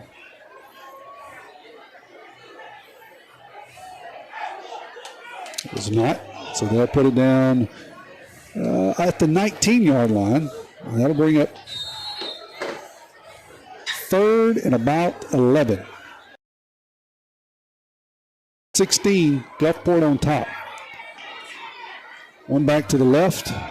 He's going to throw it out there to Crosby to his left. He's going to make one guy miss in the backfield, and he's going to eat up just about all of that yardage and get very close to the 30-yard line and a first down. It'll be 4th and short here for Gulfport. They've just kind of been eating their lunch on those swing passes, those quick passes, bubble screens, whatever they want to run, Jake. They kind of had their wheel with us. Well, listen, he got some offensive linemen out there. It was a little screen, like you said, but they didn't give him any help. That was all him. I mean, he carried a couple guys 3 yards. Didn't get a good spot as I thought. 4th and about 3. They're going to do a reverse. No, actually, Nettles is going to keep it, and he's going to get pulled out in the backfield. I'm not sure why they wanted to go that much trickery. Well, they were trying to get Cooper Crosby out in the flat, and he just didn't get out. And so Nettles had to basically eat it because the pressure was in his face. That's a big defensive play down there. Dial, can you tell us who that was on that big defensive play? Great job there. Wilson's on the tackle, and I think it was 38 that was made the play, made the quarterback make the decision to go inside. So a little bit of trickery tried by Gulfport. As Jake said, kind of wanted to get Crosby out in the open. Yep. I was just handing him the ball the way he's been running it to get 3 or 4 yards. Honestly, that deep in my territory. Todd was able to stop it, and now we got a gift. 1st and 10 inside of the 25. Well, just before we move on, Xavier Dennis was the MVP of that play. He's the one that picked up Cooper Crosby coming out onto the flat, took away the throw, and made the quarterback have to eat it. Now he's going to take the ball on handoff from Colt Robinson off the right side, and he'll pick up a couple. Dennis, another one of those guys, playing both sides. I'm sorry, it wasn't Dennis. It was Fortenberry. Fortenberry. They look their build is exactly the same, and I did it all last year. So I will continue to do it because their build is exactly the same, and they kind of tuck their numbers. It's really hard to see between that 9 and 2. And we got another player down. This time it's a Gulfport player. I don't know if he's cramped or he's hurt. It looks like they're going to come tend to him. So we'll step away here. The game really slowing down with some cramps and with some injuries. We'll step away here for 30 seconds as you listen to a word from our sponsor. Hey y'all, this is Josiah Hickman with First Place Express Car Wash in Picayune. We have 2 locations, Highway 11 North and Highway 43 South, open Monday through Saturday from 7:30 a.m. until 7 p.m. Our Highway 43 location is also open on Sundays from 9 a.m. until 5 p.m. Both locations have an awesome early bird special Monday through Thursday, 7:30 until 10 in the morning. When it comes to your vehicle shine, we will have you saying, if it doesn't shine, it ain't mine. You're listening to WRJW, 1320 AM and W295DG, 106.9 FM, Picayune, Mississippi, the Pick of Picayune and Pearl River County. Toss sweep around the right side of Dennis. He's going to get assaulted after about a 2-yard gain. Dennis is a very fast back, Jake, but he just doesn't have a lot of extra padding to absorb those kind of hits from some of those big interior linemen. I worry about him, his longevity, and being able to take the beating that some backs have to take here for Picayune. Well, and he runs with his pad level just a little too high. He kind of runs a little straight up and down. When you start turning that thing up inside, you got to get your pads low because, like you said, you take some impacts there by some of those big linebackers. Yeah, he's not a big kid, extremely fast, but that's part of learning. You said it, he's learning how to do this. This is his first year as the feature back. It's going to be Hawthorne this time going around the left side. He'll take the toss sweep and fall down around the 10 after a nice game. That'll be enough for an FMB Picayune first down. Hometown community spirit, hometown community pride. Member FDIC. Jordan Hawthorne there, playing tailback. Great job by Colt Robertson. I usually, the most credit I give these quarterbacks, he got in the way. He did a beautiful job of getting in the way, setting up a block there to allow Hawthorne to kind of get around the edge. And that's really all you got to do, honestly. Right? Jake is just get in the way and give the tailback a step. That's what you want to do. Hawthorne's still in there along with Agana in the backfield. One wide receiver out left. Going to hand it to Agana on the quickie. He'll start left, try right. Now he's running left to right, stepping over people. That's just a scrum that he's just trying to yeet people. I don't know that he got anywhere, but he ran a whole long ways. Listen, he ran 7 yards and picked up none, but he did break 3 tackles along the way. It was impressive. It's just not very stat-worthy. That'll do it here in the third quarter. 21-16 is the score. It is second down at the 10-yard line. We'll flip sides and come back here in 30 seconds. You're watching PMHS Sports and listening to WRJW. Looking for a gym to help you become a healthier you? The gym at Picayune is the place to be with its large open facility, modern equipment, and knowledgeable staff led by owner and operator Edgar Woods. The gym at Picayune offers a variety of workouts. Gym accepts silver sneakers, which is available at no cost for adults 65 plus through select Medicare plans. More space, more equipment, more growth. The gym at Picayune. And Sonic Drive-In's all-new premium cheeseburger without the premium price tag. The Sonic Smasher is an elevated burger experience like no other. The all-new Sonic Smasher features Angus beef, seasoned and seared to perfection, and layered with Sonic Drive-In on Highway 11 North in Picayune. Go ahead, push that red button for happy eating at its best. Elevate your burger experience. I want to thank our second quarter and third quarter sponsor, Jolene Houston, proud supporter of Picayune Marine Tide. Asking for your vote on November 4th. See you at the polls. Roll Tide, roll. Jake, you got yourself in striking position here, 21-16. You got the field position down on the 10-yard line. How do you feel about going into this fourth quarter if you're a Tide fan? Yeah, 2nd and 10 here. We got the whole fourth quarter to play. You're down 5. This is huge. You got to feel really good about this. This is what, it's the fourth quarter, so you're hoping that the conditioning is on your side, and this next 10 yards will be like a hot knife through butter. Robinson's going to go under center. Looks like Hawthorne and Igana in the backfield. Wants to throw the football, and a little swing pass out here. Wanted to throw the ball to Kane McKinley, and he just got blew up. Tried to do a little bubble screen, and man, that was great defensive play by Gulfport. They jumped around and blew McKinley up. No way he could do anything. Luckily, he hadn't got the ball yet. That was probably going to be a fumble there, Jake. You're exactly right. He was getting set up to be demolished. He got demolished anyway, unfortunately, but I just don't understand kind of the thought process there. Timeout here by the Tide to regroup. So we're going to hold it right here on this timeout. It's going to be 3rd down, 10 to go. I think we're on the 15-yard line. It's hard for me to see down that far. 10-yard line. 10-yard line. Thank you, Donald. Hey, Coach Nicholson says we ought to run a halfback pass right here. See what he can come up with. I would tell Coach Nicholson to stick the baseball on that one because we need 10 yards there. I mean, listen, you're working on a short field. You only got 20 yards to work with. The 10 that you got to go and then the 10 in the end zone. Halfback pass, not really what you're looking for. I like the thought process, but yeah, Jake says, "Get off me." Really, is what he's saying. He's in a nice way. Get off me, Coach. Listen, you don't bunt with the bases loaded and no outs. All right, you don't run the halfback pass and you only need 10 yards. Let's see what happens. Coach Nicholson's out bunt with the bases loaded. It ain't a big deal. Let's see. Sometimes you got to do something different if you want different results here, right? So we'll see what the Tide comes out of this timeout with. They're going to have Dennis back in there, along with Igana. Bo Robertson goes under center, rolls to his left, wants to throw the football back right, got Dennis standing wide open for a touchdown. I like that play as good as anyone I've seen tonight. Jake, it was drawn up beautifully. See it here on the replay. Yeah. Took everybody to the right. Correct.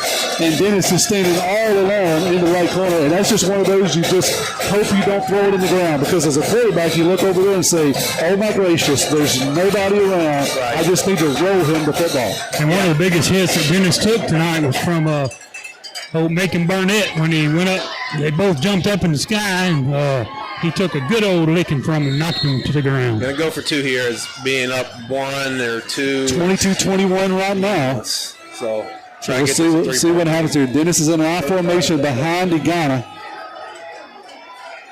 For the 2-point conversion, 11:46 to go here. Going to be a toss sweep to Dennis around the left side. He's going to get in.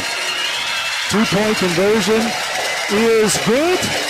24-21. Tide takes the lead here. Just starting the fourth quarter. We'll be back in 30 seconds for the Marcia Picayune Drive Summary.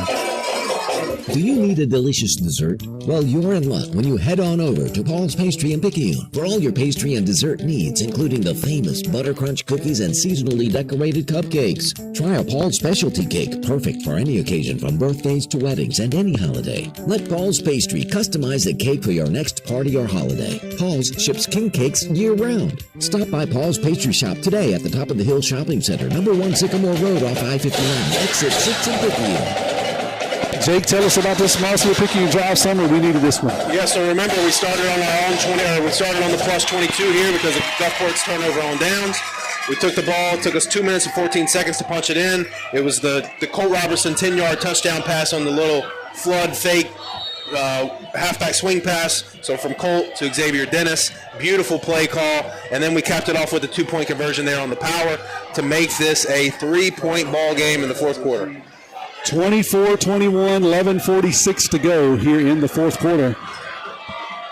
Todd's going to tee it up at the 40. Edgar Cruz is going to put his foot in it. Kick it down Mr. Crosby. He'll take it in just about the 3. Going to come up the middle. Going to get a big head of spin. Runs through everybody, and he's at a foot race. Nobody's going to catch him. Cruz is going to try to get him. He can't. He's across the 40, 30. Hawthorne's got the angle on him, but he couldn't run him down, and he runs that one back 99 yards for a touchdown, and that's just a gut punch for the Tide. Just a gut punch as you take advantage of their mistake, and Mr. Crosby is dangerous. We've kicked it to him all night long, and I didn't want to say it, but I really was saying, he might make you pay for one of those if you kick it to him all night long, and he did. 99 yards for a touchdown. That kid's impressive, man. I mean, he's 6'1", 205 pounds, and he just outran everybody on the field, including Jordan Hawthorne, who, Jamari Hawthorne, for my money, is one of the fastest players that we have on our team. And had the angle. Still couldn't catch him. Yeah, that's exactly right. That number 5, man, Cooper Crosby, he can go. He's an athlete. I want to thank our fourth quarter sponsor. Get the care you need when you need it. Maximum Health Care, Maximum Health Urgent Care. Picayune, proud sponsor of Picayune Maroon Tide. Carter Platt's going to come on here for the PAT.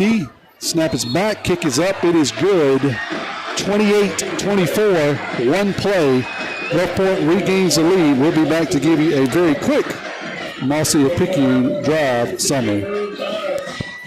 Hi Wildcats, I'm Carrie. And I'm Mackenzie. Are you ready to roar with the best here at Pearl River? We're inviting you to join our growing Wildcat family.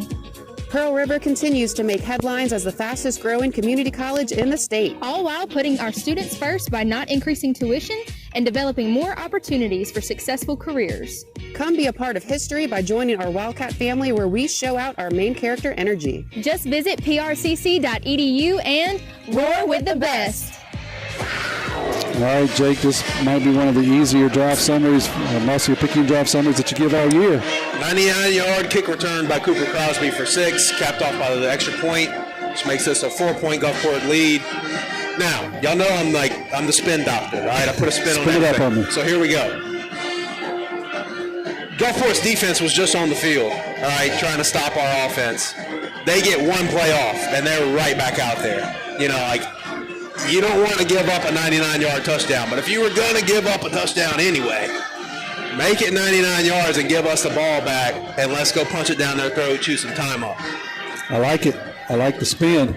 I want to thank Picayune's First Baptist Church, Dr. Tony Lambert, for sponsoring our video stream tonight.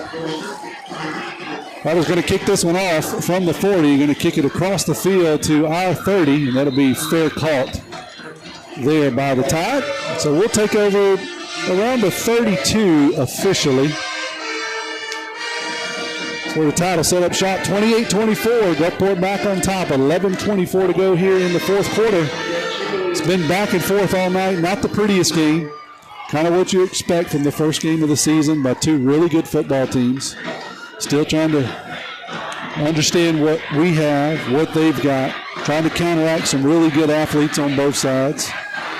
I, like Jake, believe that the Tide maybe has Gulfport where they want them here, wearing them down a bit here in the second half. It started to show late in the first half. We'll see if it becomes apparent here.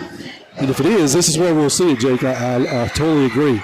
All right, guys, let's look at the center quarterback exchange here. Got a center coming in, some leg cramps. He's bothering the starter. Okay, you give me a number on the center. Can you give me 73. 73. That is Jacob Nixon. Going to be a toss sweep around the left side, and that's going to be Hawthorne. He'll fall forward for about 2. Dennis still on the sideline. He's had some issues tonight, had some cramps, and also I think got rolled in the first half. So we'll see if he comes back in. So second about 8 from the Tide. Ball now on the 25. Clock rolling, 11 minutes to go. 28-24 Gulfport. Tommy Upton along with Jacob Feely and Donald Balch tonight. Kevin Weiss man in the camera. One wide receiver out to the left. Hawthorne and Ghana in the backfield. Toss sweep around the right side to Hawthorne. He's going to get stood up at the 30. Another one of those things you're talking about, Jake, where some of these younger guys are going to have to learn to get down. You don't want to get stood up by a linebacker in open field. I get the pads down, man. It's just part of learning, right? But it's a painful learn. It's a painful learn. I mean, they run with that nose in there like they smelled Mama's apple pie. Yeah, but then you're tasting it in your mouth when you get slammed in the back. Yeah. Looks like we got another cramp. We'll step away here for 30 seconds and hear a word from our sponsor.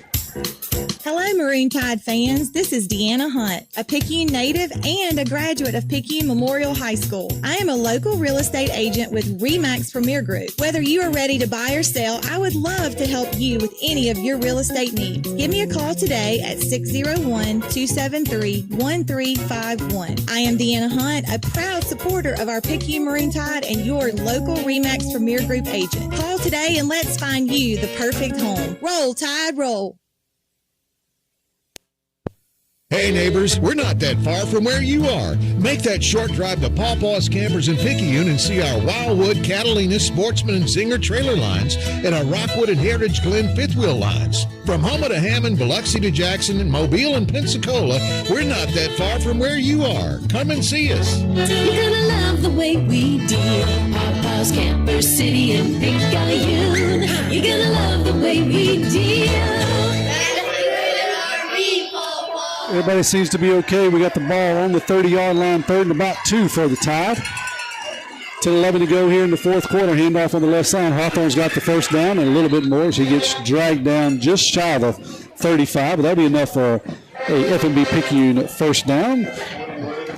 So they are Picayune Maroon Tide Pride. Talk about the main branch at 121 East Canal for all your banking needs.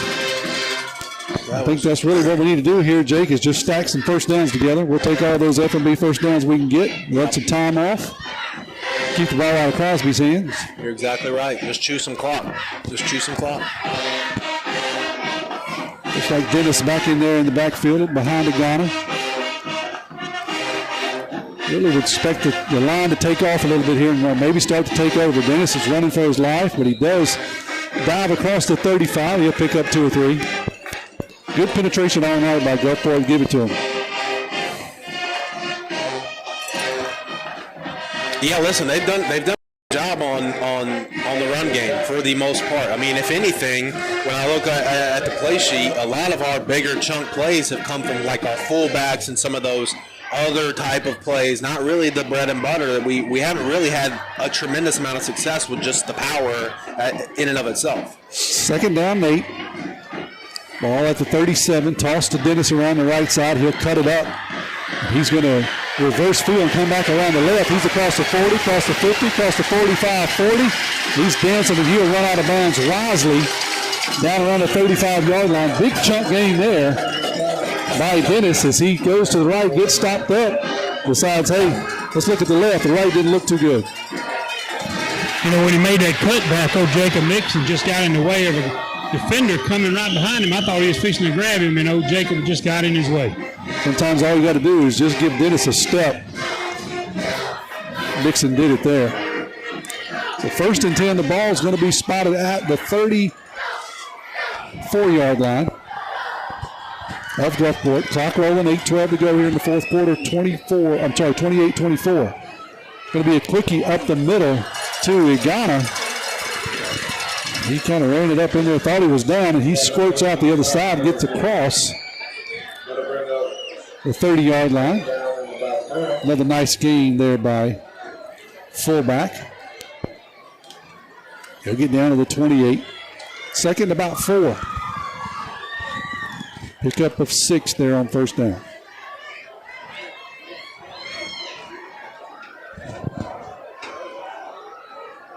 I formation, Hawthorne Dossier behind the Ghana. Toss to Hawthorne around the right side. He'll follow some blockers, and he'll get across the 30. Now he squirts free, and he's still going down inside the 20. I thought he was down, Jake. He kind of squirts out behind Christian Smith. Gets another 10 yards. Yeah, great job of keeping his feet moving in that pile. Just fighting until the whistle blows, fighting until they get him down. Bought himself an extra probably 5 yards there at least. So 1st and 10 now. That was going to be spotted inside of the 15.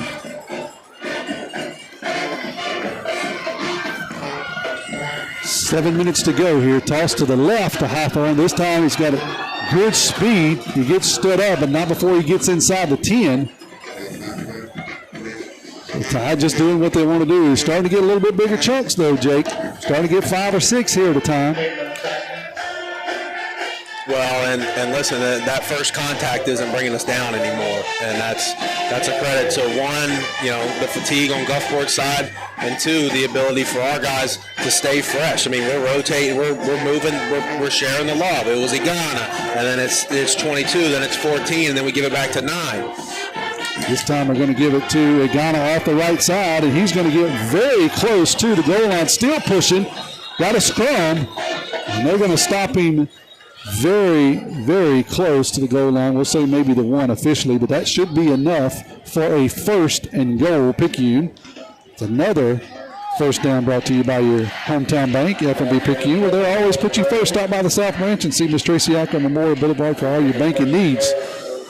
So 1st and goal, that's what we need. Clock rolling, 6 minutes. See what the Tide does here if we can finish the drive. 28-24, Tide trails.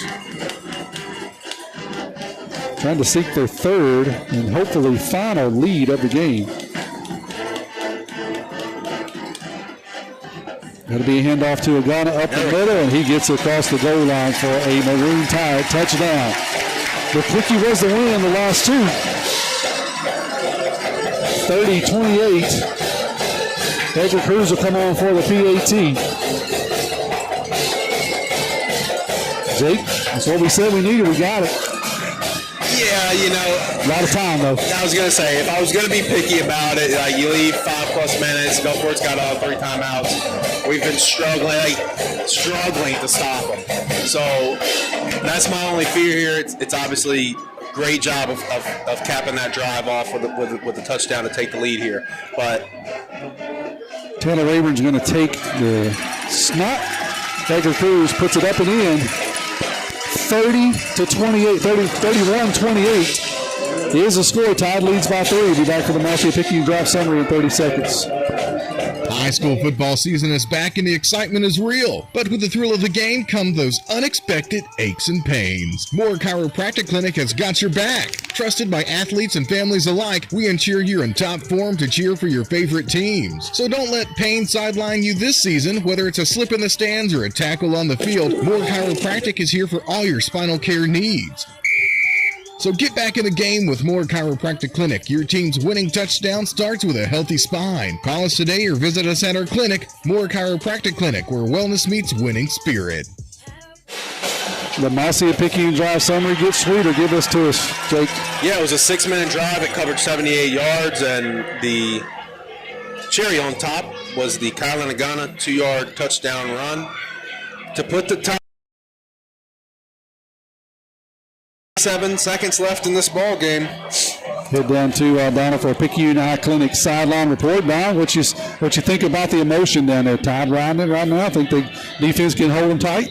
Yes, the tide is high. The offense is trying to encourage the defense to get another stop so they can score again. So, that's what we're pulling for right here, guys, is as the quarterback's leading out, just right here on the sideline, encouraging the defense. Colt Robertson out on the field with the kick team right here. You're right, trying to get the emotion stirred up. To encourage the kickoff team. Yeah.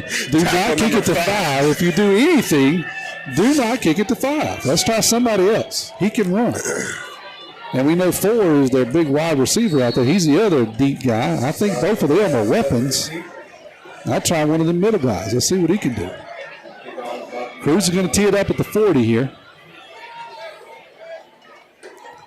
Again, a little pooch kick. I love it. Down around the 35-yard line. It'll be fair caught there. Number 15, Jayon Pollard. And I really love that idea. So, Yeah, you give them another maybe 10 yards potentially, but you also save probably, or at least a chance of, let me say it that way, a chance of a long run. I want to thank our fourth quarter sponsor. Get the care you need when you need it. Maximum Health Urgent Care in Picayune. Proud supporters of the Picayune Maroon Tide. So the ball is going to be spotted. 33-yard line, we'll call it. Nettles is going to be standing beside Crosby. He's got weapons all around him. He's going to hand it to Crosby here, straight up the middle. He's in for another big run across the 40, across the 45. That'll be enough for an Admiral first down. That's the play I couldn't believe they ran earlier on fourth down, right when they needed to try a little trickery down here. They've been kind of eating us up on that all night long. Yeah. Yeah, we're struggling a bit. Something we've got to have to work on. First and 10 from the 47. Going to give it to him again. This one's going to get blown dead. See what the play is. False start on Gulfport. Try to back him up 5 yards.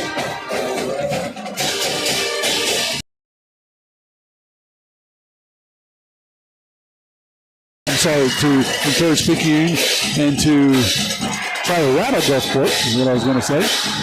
So, first and 15, ball backed up to the 42-yard line of Gulfport. 5:10 to go here in the fourth quarter. Tide leads it 31-28. Nettles is going to look to his left, get the play in. Crosby's going to go back in a pistol. Handoff, no, fake handoff, play action. Going to hit the tight end on a little rollout pass. And he's going to get all that penalty yard. About the 47-yard line. It's just nice when you can run that inside zone run. That sets that play up well, Jake. Yeah, you're exactly. Open up the wide part of the field for the block. So he'll run across the formation as a lead blocker, similar to the way we pull a guard. And that time, he pulls across the formation, and he's going to continue all the way out into the flat. You're looking at the inside zone look. You leave him open. Boom. He's picking up 7 yards. 2nd and 8 here. They have another pre-snap penalty. Let's vote. Timeout. So we'll take it with them. Gulfport's going to take it. 4:31 to go. 31-28. Tide leads it. Trying to make a stand here late defensively. We'll be back in 30 seconds. Is an elevated burger experience like no other. The all-new Sonic Smasher features Angus beef, seasoned and seared to perfection, and layered with 2 slices of melty cheese and a tangy signature. The Sonic Smasher can rival any sit-down burger experience. Get yours today at Sonic Drive-In on Highway 11 North in Picayune. Go ahead, push that red button for happy eating at its best. Elevate your burger experience. Coach Steiner taking the opportunity to share a piece of his mind with the official crew. Not sure what that was about, or maybe just setting them up. We'll see.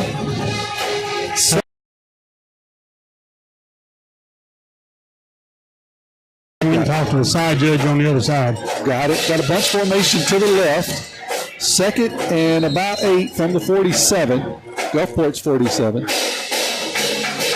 They've thrown wide receiver screen or bubble screen out of this formation a couple times, Jake. We'll see if they try to do it here. They've got big chunks before. Todd is not prepared for it. Going to put one of those receivers in motion. This time they're just going to do another inside zone to Crosby, and he'll pick it up himself and more. He'll fall across the 40 of the Tide after about another 10-yard chunk. And he has just been difficult to deal with tonight. Clock now almost 4 minutes to go. He try to score quick. We'll see if the Tide can hold him. 39-yard line, 1st and 10. Play action, going to throw it out in the flat and under through the receiver out there. Nettles has made a lot of long throws tonight. For high school, I've been impressed with his arm. Really, really long throws. That one was just a little bit short, though. From the 39, clock stop with that incompletion, 4:05.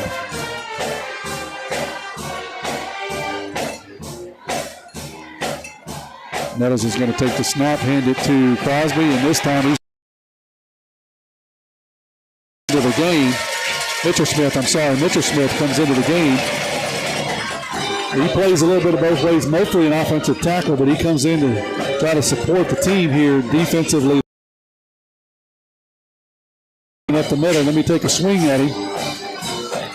And he stands him up. Smith's not a little guy either. And Nolan Wilson on the backside of him, taking a hit with him too. Yeah, that's two guys I wouldn't want wrapping me up. So 3rd down, and we'll call it 11. The ball's just inside the 40-yard line. 3:23 and rolling.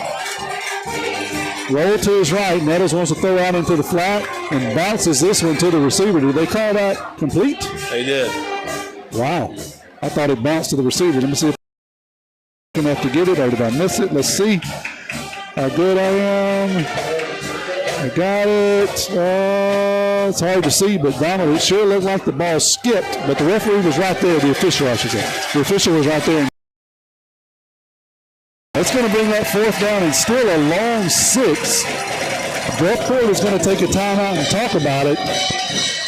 This could be important, so we're going to stay right here for what could be the final timeout for Gulfport, as they've called it. 4th and about 6. The ball's going to be 33-yard line. I know what I would do, Jake. I give the ball a 5. There's no doubt about it. Yeah, well, those last couple plays, I was trying to watch to see what they're taking advantage of on our defense to have that much success on the inside zone. I think I kind of figured it out. What we've done is we've went to like a 5-down lineman look, so we have 5 guys with their hand in the ground. We have 1 linebacker over the top. All right, well, the issue is in a zone blocking scheme, I can basically take away half of your line of scrimmage. So now I got the guy that's head up on my center and 2 other guys, and your linebacker who's in the middle of the 5-on-4. So they have the numbers game, and that's kind of the issue we're running into is that, and when you watch it, it's basically Crosby gets one-on-one with a linebacker in the open field, and if that guy doesn't tackle him, that's how he ends up getting these 10-yard gains. But we're in the numbers game, and we got to make an adjustment there. To your point, that's what I'm giving the ball to him right here to get 5 yards. And that's a mismatch. Crosby in the open field. Yeah, correct. And Picayune is going to line up and then call a timeout. We're going to keep it right here, though. Get the care you need when you need it. Maxim Health Urgent Care in Picayune, proud supporters of Picayune Maroon Tide. So, Jay, I do believe and understand what you're saying. This match, if you get him one-on-one with a linebacker in space, he's been winning most of those battles tonight, and that's how he's been reeling off. So maybe the Tide wanted to see the formation there and make an adjustment here. Now we'll see if Gulfport goes out in the same formation. But to me, if I'm Gulfport, I'm honestly sticking with my guns. I'm going to give the ball to 5 and see if he can get 6 yards. Yeah, you're exactly right. And, if I'm Gulfport, I'm going to come out and see what the Tide gives you here. But you can kind of call in their offense, it's very easy to shift which side of the ball. So you can call inside zone left, and you come out, you don't like the look, and you can flip it to the right, and there's nothing really that changes other than the direction. It doesn't change the entire scheme like it does in our offense. So that's kind of the game. It's the cat and mouse game, right? Gulfport came out, they called timeout. Maroon Tide came back out, seeing what they lined up in, they called timeout. So now everybody's putting their bet. The cards are on the table. Everybody's all in. Let's see what happens. That formation, like you said, probably going to bring motion. See what they give you. No motion. He wants to throw the football. He's going to throw a back shoulder pass, and it's incomplete. Tried the back shoulder route. Did they get him for pass interference? I don't see a flag. That's what I look for in those situations. Yeah, I agree. Was there a pass interference? I didn't see it. Very interesting call here. Try to back shoulder pass, one-on-one, really good coverage down there by the Maroon Tide. And that's a turnover and potentially the ball game because the Tide can run it out here with 3:10. I'm shocked, Jake. Well, and listen, to be fair, they got the look they wanted. They get one-on-one with the corner there. He kind of has a little bit of space on the break. The ball's beautifully thrown. Right. I kind of think you got to make that play, but going back to our original point, I don't love the play call. It's easier for me to say that now because it didn't work, and very likely could have handed it off and got stuffed. Who knows? But I would have. I mean, the kid's got 15 carries, 150 yards. He's averaging 10 yards a carry. He needed 5. That's the direction I would have went. Great job by the Tide defense, though. You look at the quarterback's numbers, we've been very complimentary of him. He's got just barely 100 yards. And a lot of that has been the dink and dunk stuff. we haven't gave up any like big, long, 20-plus yard completions, downfield completions, right? There's been some catch and run stuff, but nothing like over the top like we did a lot last year. Right. So that's a positive there. And listen, handled adversity coming out into the second half. Like we said, second half team. There's a lot to, you got to finish the game, but a lot of good things happened tonight. And that's Hawthorne out there on the coverage. He cramped up again, but I don't blame him because he's been running the football tonight about 40% of the time. And now he was out there on the coverage, and really good coverage. As you said, very well thrown back shoulder ball. He can't throw it any better. The receiver just couldn't come up with it, but Hawthorne really couldn't have covered him any better. So Tide really stepped up there on fourth down. Give hats off to the defense. Give hats off to Coach Hayden for making an adjustment. And we're going to give the thumb down to Gulfport for calling that play when they should have just handed it off to 5, in our opinion. But we'll take it in to go here. Ball's on the 33. 31-28, Tide leads it. Going to hand it off to Dennis. He'll bounce outside. Go around a couple of guys. He's got some steps. He's going to get as much as he can and then stays inbounds. Very, very good job there, Mr. Dennis. He could have easily stepped out but didn't want to stop the clock. Ball will continue to run. Looks silly when he gets out there in space. He's not a big kid. He can't take the licks inside the tackle, but it kind of makes you look silly. It's almost like he's playing, the old Wii game, where he just kind of runs around in a circle around you. You're trying to catch him. Yeah, and then speed it back up in the blink of an eye. So he'll be in the I formation again. Clock rolling, 2:50 to go. Tide just trying to run the clock out here, honestly. 3-point lead. Going to hand it to Dennis this side. He'll sidestep a guy, make him miss, fall forward for a couple. Looks like we're going to get a timeout for Gulfport. We'll take this one with him. We'll be back in 30 seconds.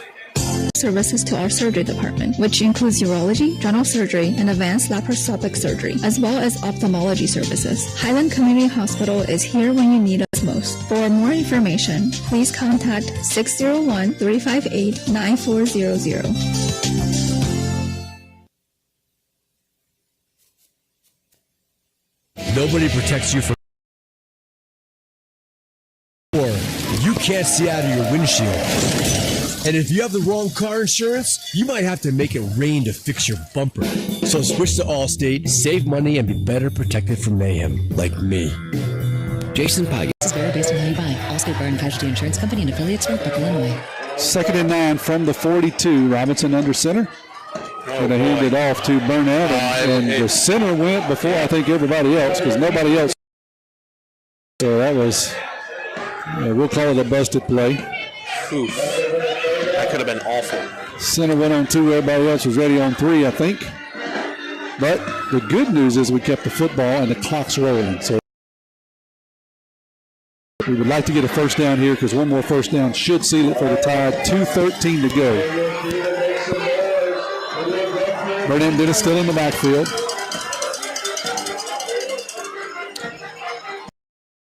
Richardson going to let the clock get under 10. Take the snap, and once again we jump off sides. I'm not sure what's going on with the snap count, but we're not on the same page. Well, we do have a new center in there. Maybe the issue possibly on the first mishap, but the second mishap I don't believe was him because more than 60% of the line didn't move, and you had 2 people that did. So that's going to back. So see if they start the clock here. They should.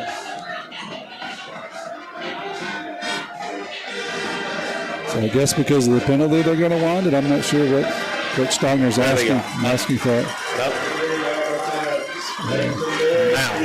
No, they just started the play clock. Good job. Who's going to go down after running laterally, losing maybe a yard. So that's going to bring up 4th down. The clock is still rolling. 1:46 counting.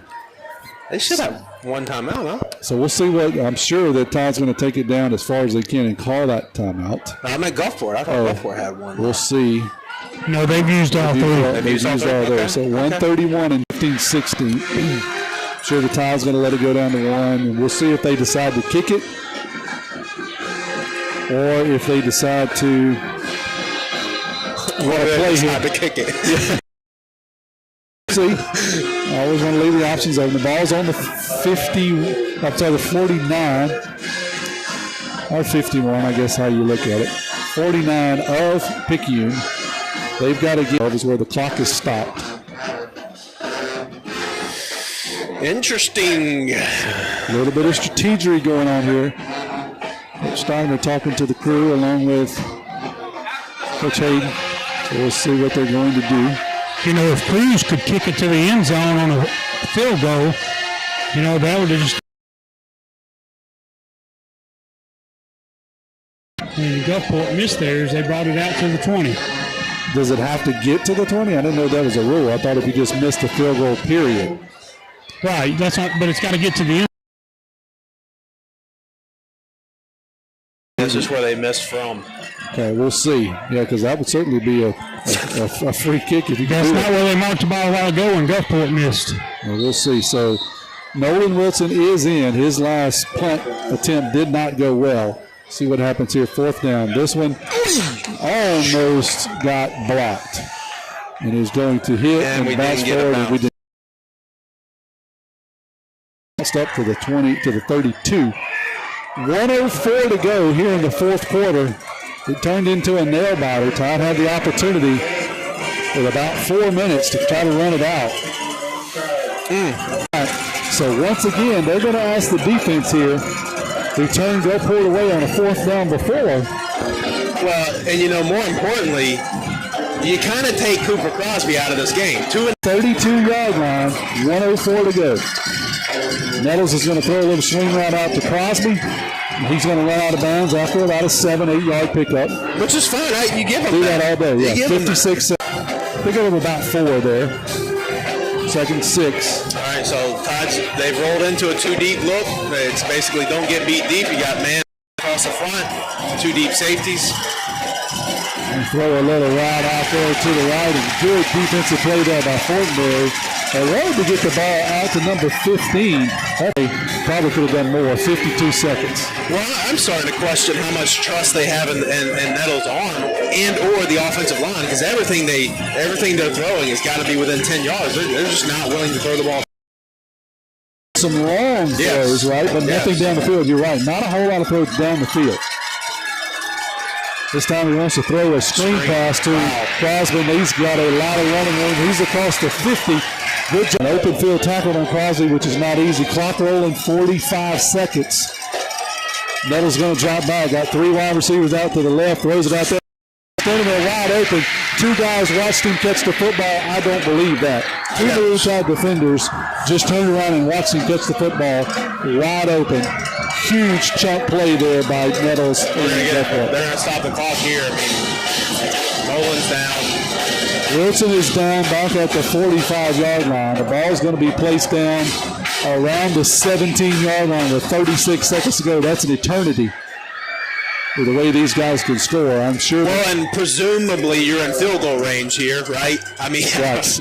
Yeah, they've got a pretty good one, right? I mean, Platt has been pretty decent, so yeah, you're right. That's plenty close enough to try it. A lot of time with 36 seconds, so big chunk play there, and then Gulfport seems to have been able to do that when they wanted to, Jake. And listen, I should have kept my fat mouth shut because I called the Nettles kid out, and then he throws a dime 30 yards downfield. So maybe I just don't call him out anymore. He dropped it in there defensively. I think that was a mistake on the Tide part. We had 2 guys in no man's land. Right, just kind of looking around. And again, it's young. We get it. We got new people. It's the first game. We're not harping on anyone. We're just saying that's part of growing pains. The Tide will fix that. I have no doubt about it. Shotgun formation. Wants to throw the swing route to Crosby to the left. He's got another nice game, but he stays in bounds. Clock rolling under 30 seconds. Tick, tick, tick, tick. They'll reset it somewhere around the 12-yard line. 25, 24, clock ticking. They're going to clock it here. Yep, Nettles goes under center. He does. 19 seconds. It'll be 3rd down from about the 11. 31-28. Tide leads it, holding on for dear life here. Guys, let's think about this. If they don't score, if they don't get a first down, then they can't clock because it'll be fourth down. They're going to have enough time to run on the field. You got to run an incomplete pass. Incomplete a touchdown. Yeah, you can't hand it off. So they are going to try a swing run out there. You're going to intercept the football and run it back out of bounds. That's exactly what they did need. They tried that swing route just out of the backfield that they've thrown to Crosby 4 or 5 times tonight. But this time the defense stood strong and picked it out. And that is Hawthorne once again. Well, Hawthorne once again. When you seen Crosby swing out of the backfield, everyone in the stadium knew where that ball was going, and we do a beautiful job of jumping it. It was like, look, you can do that 5 times, 6 times, all right, but that's 7 times. I'm going to pick it off, and this game is over. Turn the lights off. That's exactly what happened there. How many times have we seen Hawthorne? If you need a Sonic player of the game, I'm going to go ahead and have you pencil in number 22. That's easy. Because that's my vote. He has been all over the place tonight, defensively, offensively. I even seen him running out there with some cups of water during one of the breaks. The man has done it all tonight. Fabulous game a fabulous stand there for the tie. As they should just have to take a knee. 12 seconds to go. Under some decisions.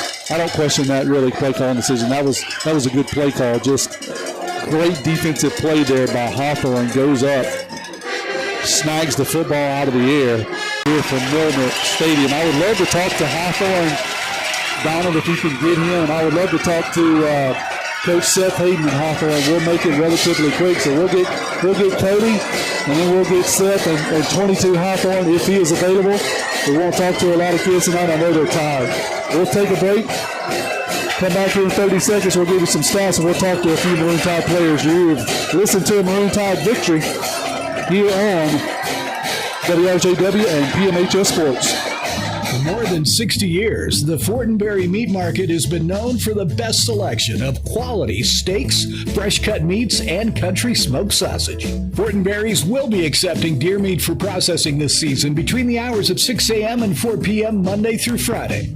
Please always call ahead and be prepared to wait in line. Fortenberry's will set limits and close the gates early when necessary to maintain their quality and quick turnaround times, so try to arrive early. Good luck and happy hunting. Fortenberry's is open Monday through Saturday, 6 a.m. to 6 p.m. Call 601-798-2156 or take the beautiful drive to Fortenberry's, located at 5739 Highway 43 North in Henleyville. No one does it like Fortenberry's. Nobody. So the Tide playing the fights. Donald has corralled Coach Seth Hayden, is that right? Yes, and he is, Coach Tiger is being interviewed by WLOX, so we'll go with Coach Hayden first. How about that? How do we get preempted by WLOX? I don't understand that, but I still would like to talk to Coach. Coach, wow. it's Tommy. So, hey. Tommy, that's hey. Okay. That's okay. Good. I wanted to talk to you tonight. Congratulations. I know, hey, we got some young players. We're learning. We saw some things tonight. They're kind of some bright lights. They looked a little baffled at times. But I know we don't like to call out individuals, and I don't want to do that. I'm so proud of Hawthorne. Yeah. Obviously he's been on both sides of the football tonight. He made a heck of a play. But tell me about just the defense tonight, how they kind of had to stand up there at the end. They had 2 really big drives there in the fourth quarter. They had to stand up. Talk about those young kids. Yeah, those young boys, they played their tails off, man. They get all the credit. I mean, they worked their butts off all summer, all season, getting ready for this game. Tremendous job. So they came out and they kind of took it to us, and we had some mistakes, on our end. We jumped off sides, had a couple penalties, missed tackles, a lot of missed tackles, but, we buckled down. We did our job. Offense, they ran 4 defensive plays, offensive plays. Gulfport ran 4 offensive plays the entire third quarter. So that's always our best defense, is when our offense is on the field. But great job to all them young guys, man. They went out there and they played their tails off tonight. And we'll keep it short. Congratulations, Coach. I know you got to get to your team. Congratulations. Give our congratulations to the team. We'll talk to you next week. Yes, sir. Roll Tide. So now I think we're going to talk to Coach Stogner here. Coach, thanks for taking time. I know you're busy. We're going to keep it real short. I just want to give you the opportunity. I was telling Coach Hayne here, we've got some young guys. It's first game of the season, a really good opponent. We had some kind of wow moments where some of the guys are looking around and they're realizing the speed of the game that they haven't got to see at practice. But talk about what the offense did in the second quarter and also how the defense kind of stood up. We saw some guys grow up tonight. Well, basically the only thing we forgot to do was put the bow on the present we handed them in the first half. But, we talked about it in the locker room. We got to control. We weren't controlling the things we can control, and that's the one we talk about all the time. And granted, we didn't really do that good of a job in the second half as I was like, but we did a lot better job at it. And you know what? Hats off to these guys for fighting so hard. We were running out of bullets out there. We were about to start fighting with sticks and stones because we were cramping up everywhere. Maybe they'll believe me next week when I tell them we got to hydrate every day. But but you know what? The resilient effort of these guys, I can't really say how much I'm proud of them. Yes, the young guys got a little taste of it tonight. But the thing is, we can get so much better. That's not the tip of the iceberg of how good this football team can be, and I know how good we can be. So we're going to get back to the drawing board on Sunday and get ready to go back to work on Monday. Yeah, it's obviously a lot of talent you got on the field. A lot of new guys spotting in. It's kind of seeing some things, and we're going to talk to one of those guys here, Mr. Hawthorne, in just a minute. He was kind of all over the place, but we could have called out many players tonight. Lots of bright spots. I know that you got some things that you'll work on, but really good win against a really good football team tonight. Congratulations. Absolutely. Thank you. Roll Tide. Roll Tide. All right, and now we will talk to Mr. Jamari Hawthorne. Hey, Jamari, this is Tommy and Jacob, and we just wanted to talk to you real briefly and say congratulations. You had to play on both sides of the ball tonight. Had a lot of effort. Saw you cramping up. Saw that, man, you were just about out of gas. But tell me, did your eyes light up when you see Crosby come out of the field on that last play? Like, hey, he's coming right over here by me again. Oh yes, he did. I read that like a book. I was ready for it. I ain't gonna lie, I was ready. Well, they read it, 4 or 5 times, and they kind of got us. But that time they didn't get us. Nope. Boy, letting it happen. So tell me about this team. You kind of played on both sides. What did you experience tonight? We experienced a lot. We made a lot of mistakes. We got to work on that. We're gonna work on that all week. Ready for North Shore. There you go. Well, hey, we're going to keep it short tonight because we know that y'all had to get ready, get collected, and get out of here and head back to the U with a win. We are giving you the Sonic Player of the Game award, so congratulations for that award, the first one of 2025. Hoping that's the first of many, and congratulations on playing on both sides of the ball tonight and doing an outstanding effort. Roll Tide. All right, thank you for Mr. Jamari Hawthorne. We're going to step away and hear a word from our sponsor. We'll be back in 30 seconds, and we'll let Jake give you some of our final awards tonight.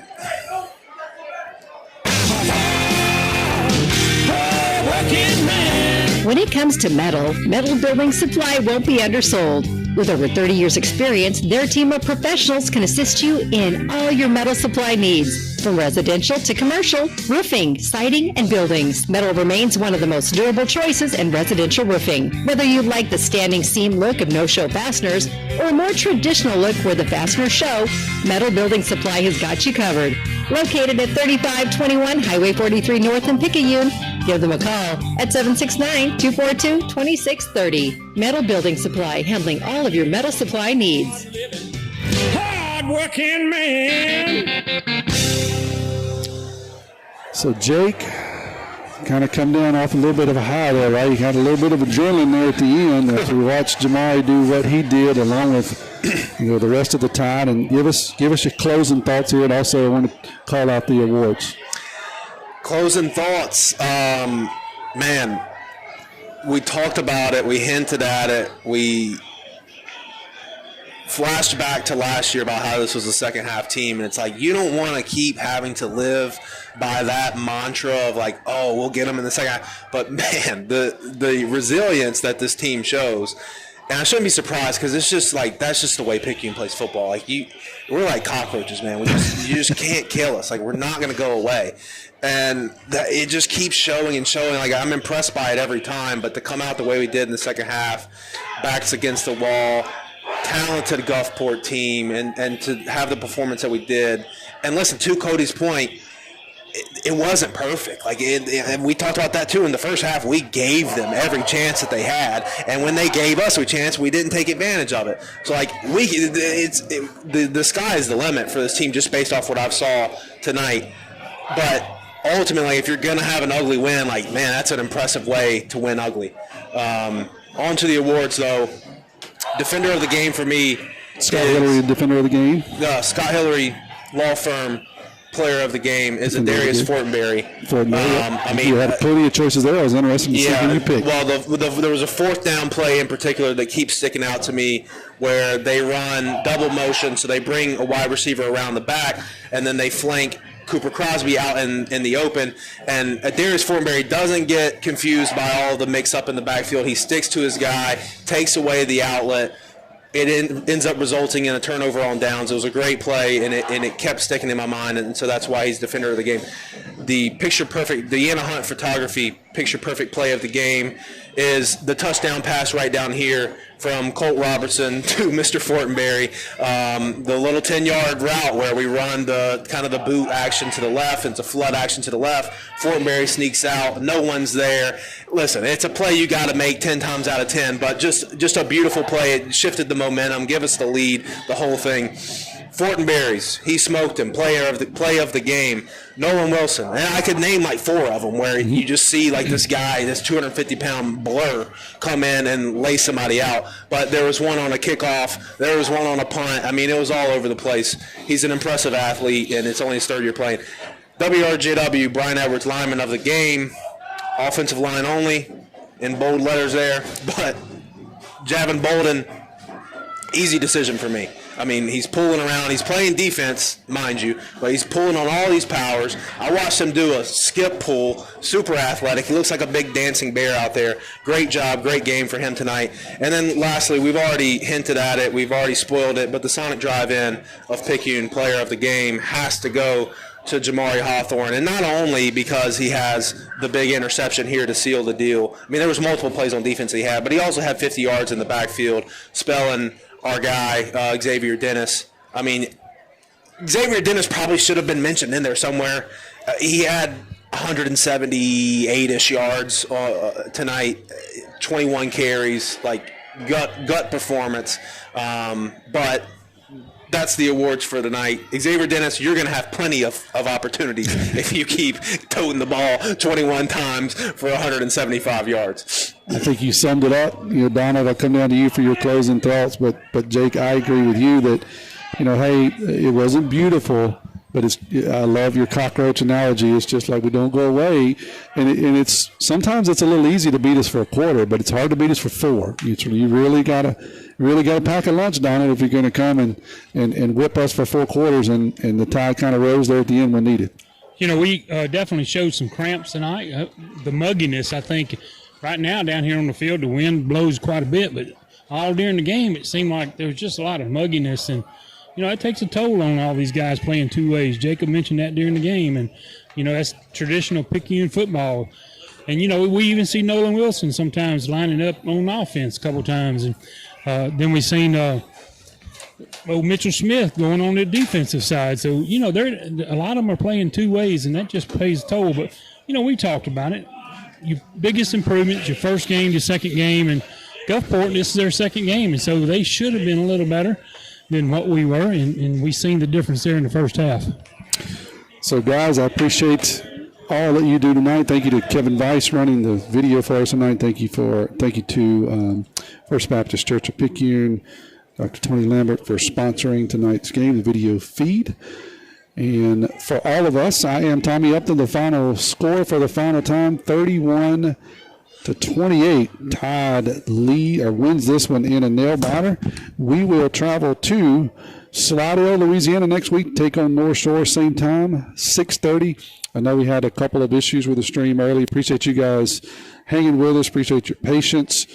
Just like the Tide, we're working things out here early in the season, and we'll get better next week. We love you guys. Thank you so much for joining us on this journey, and we will see you next week.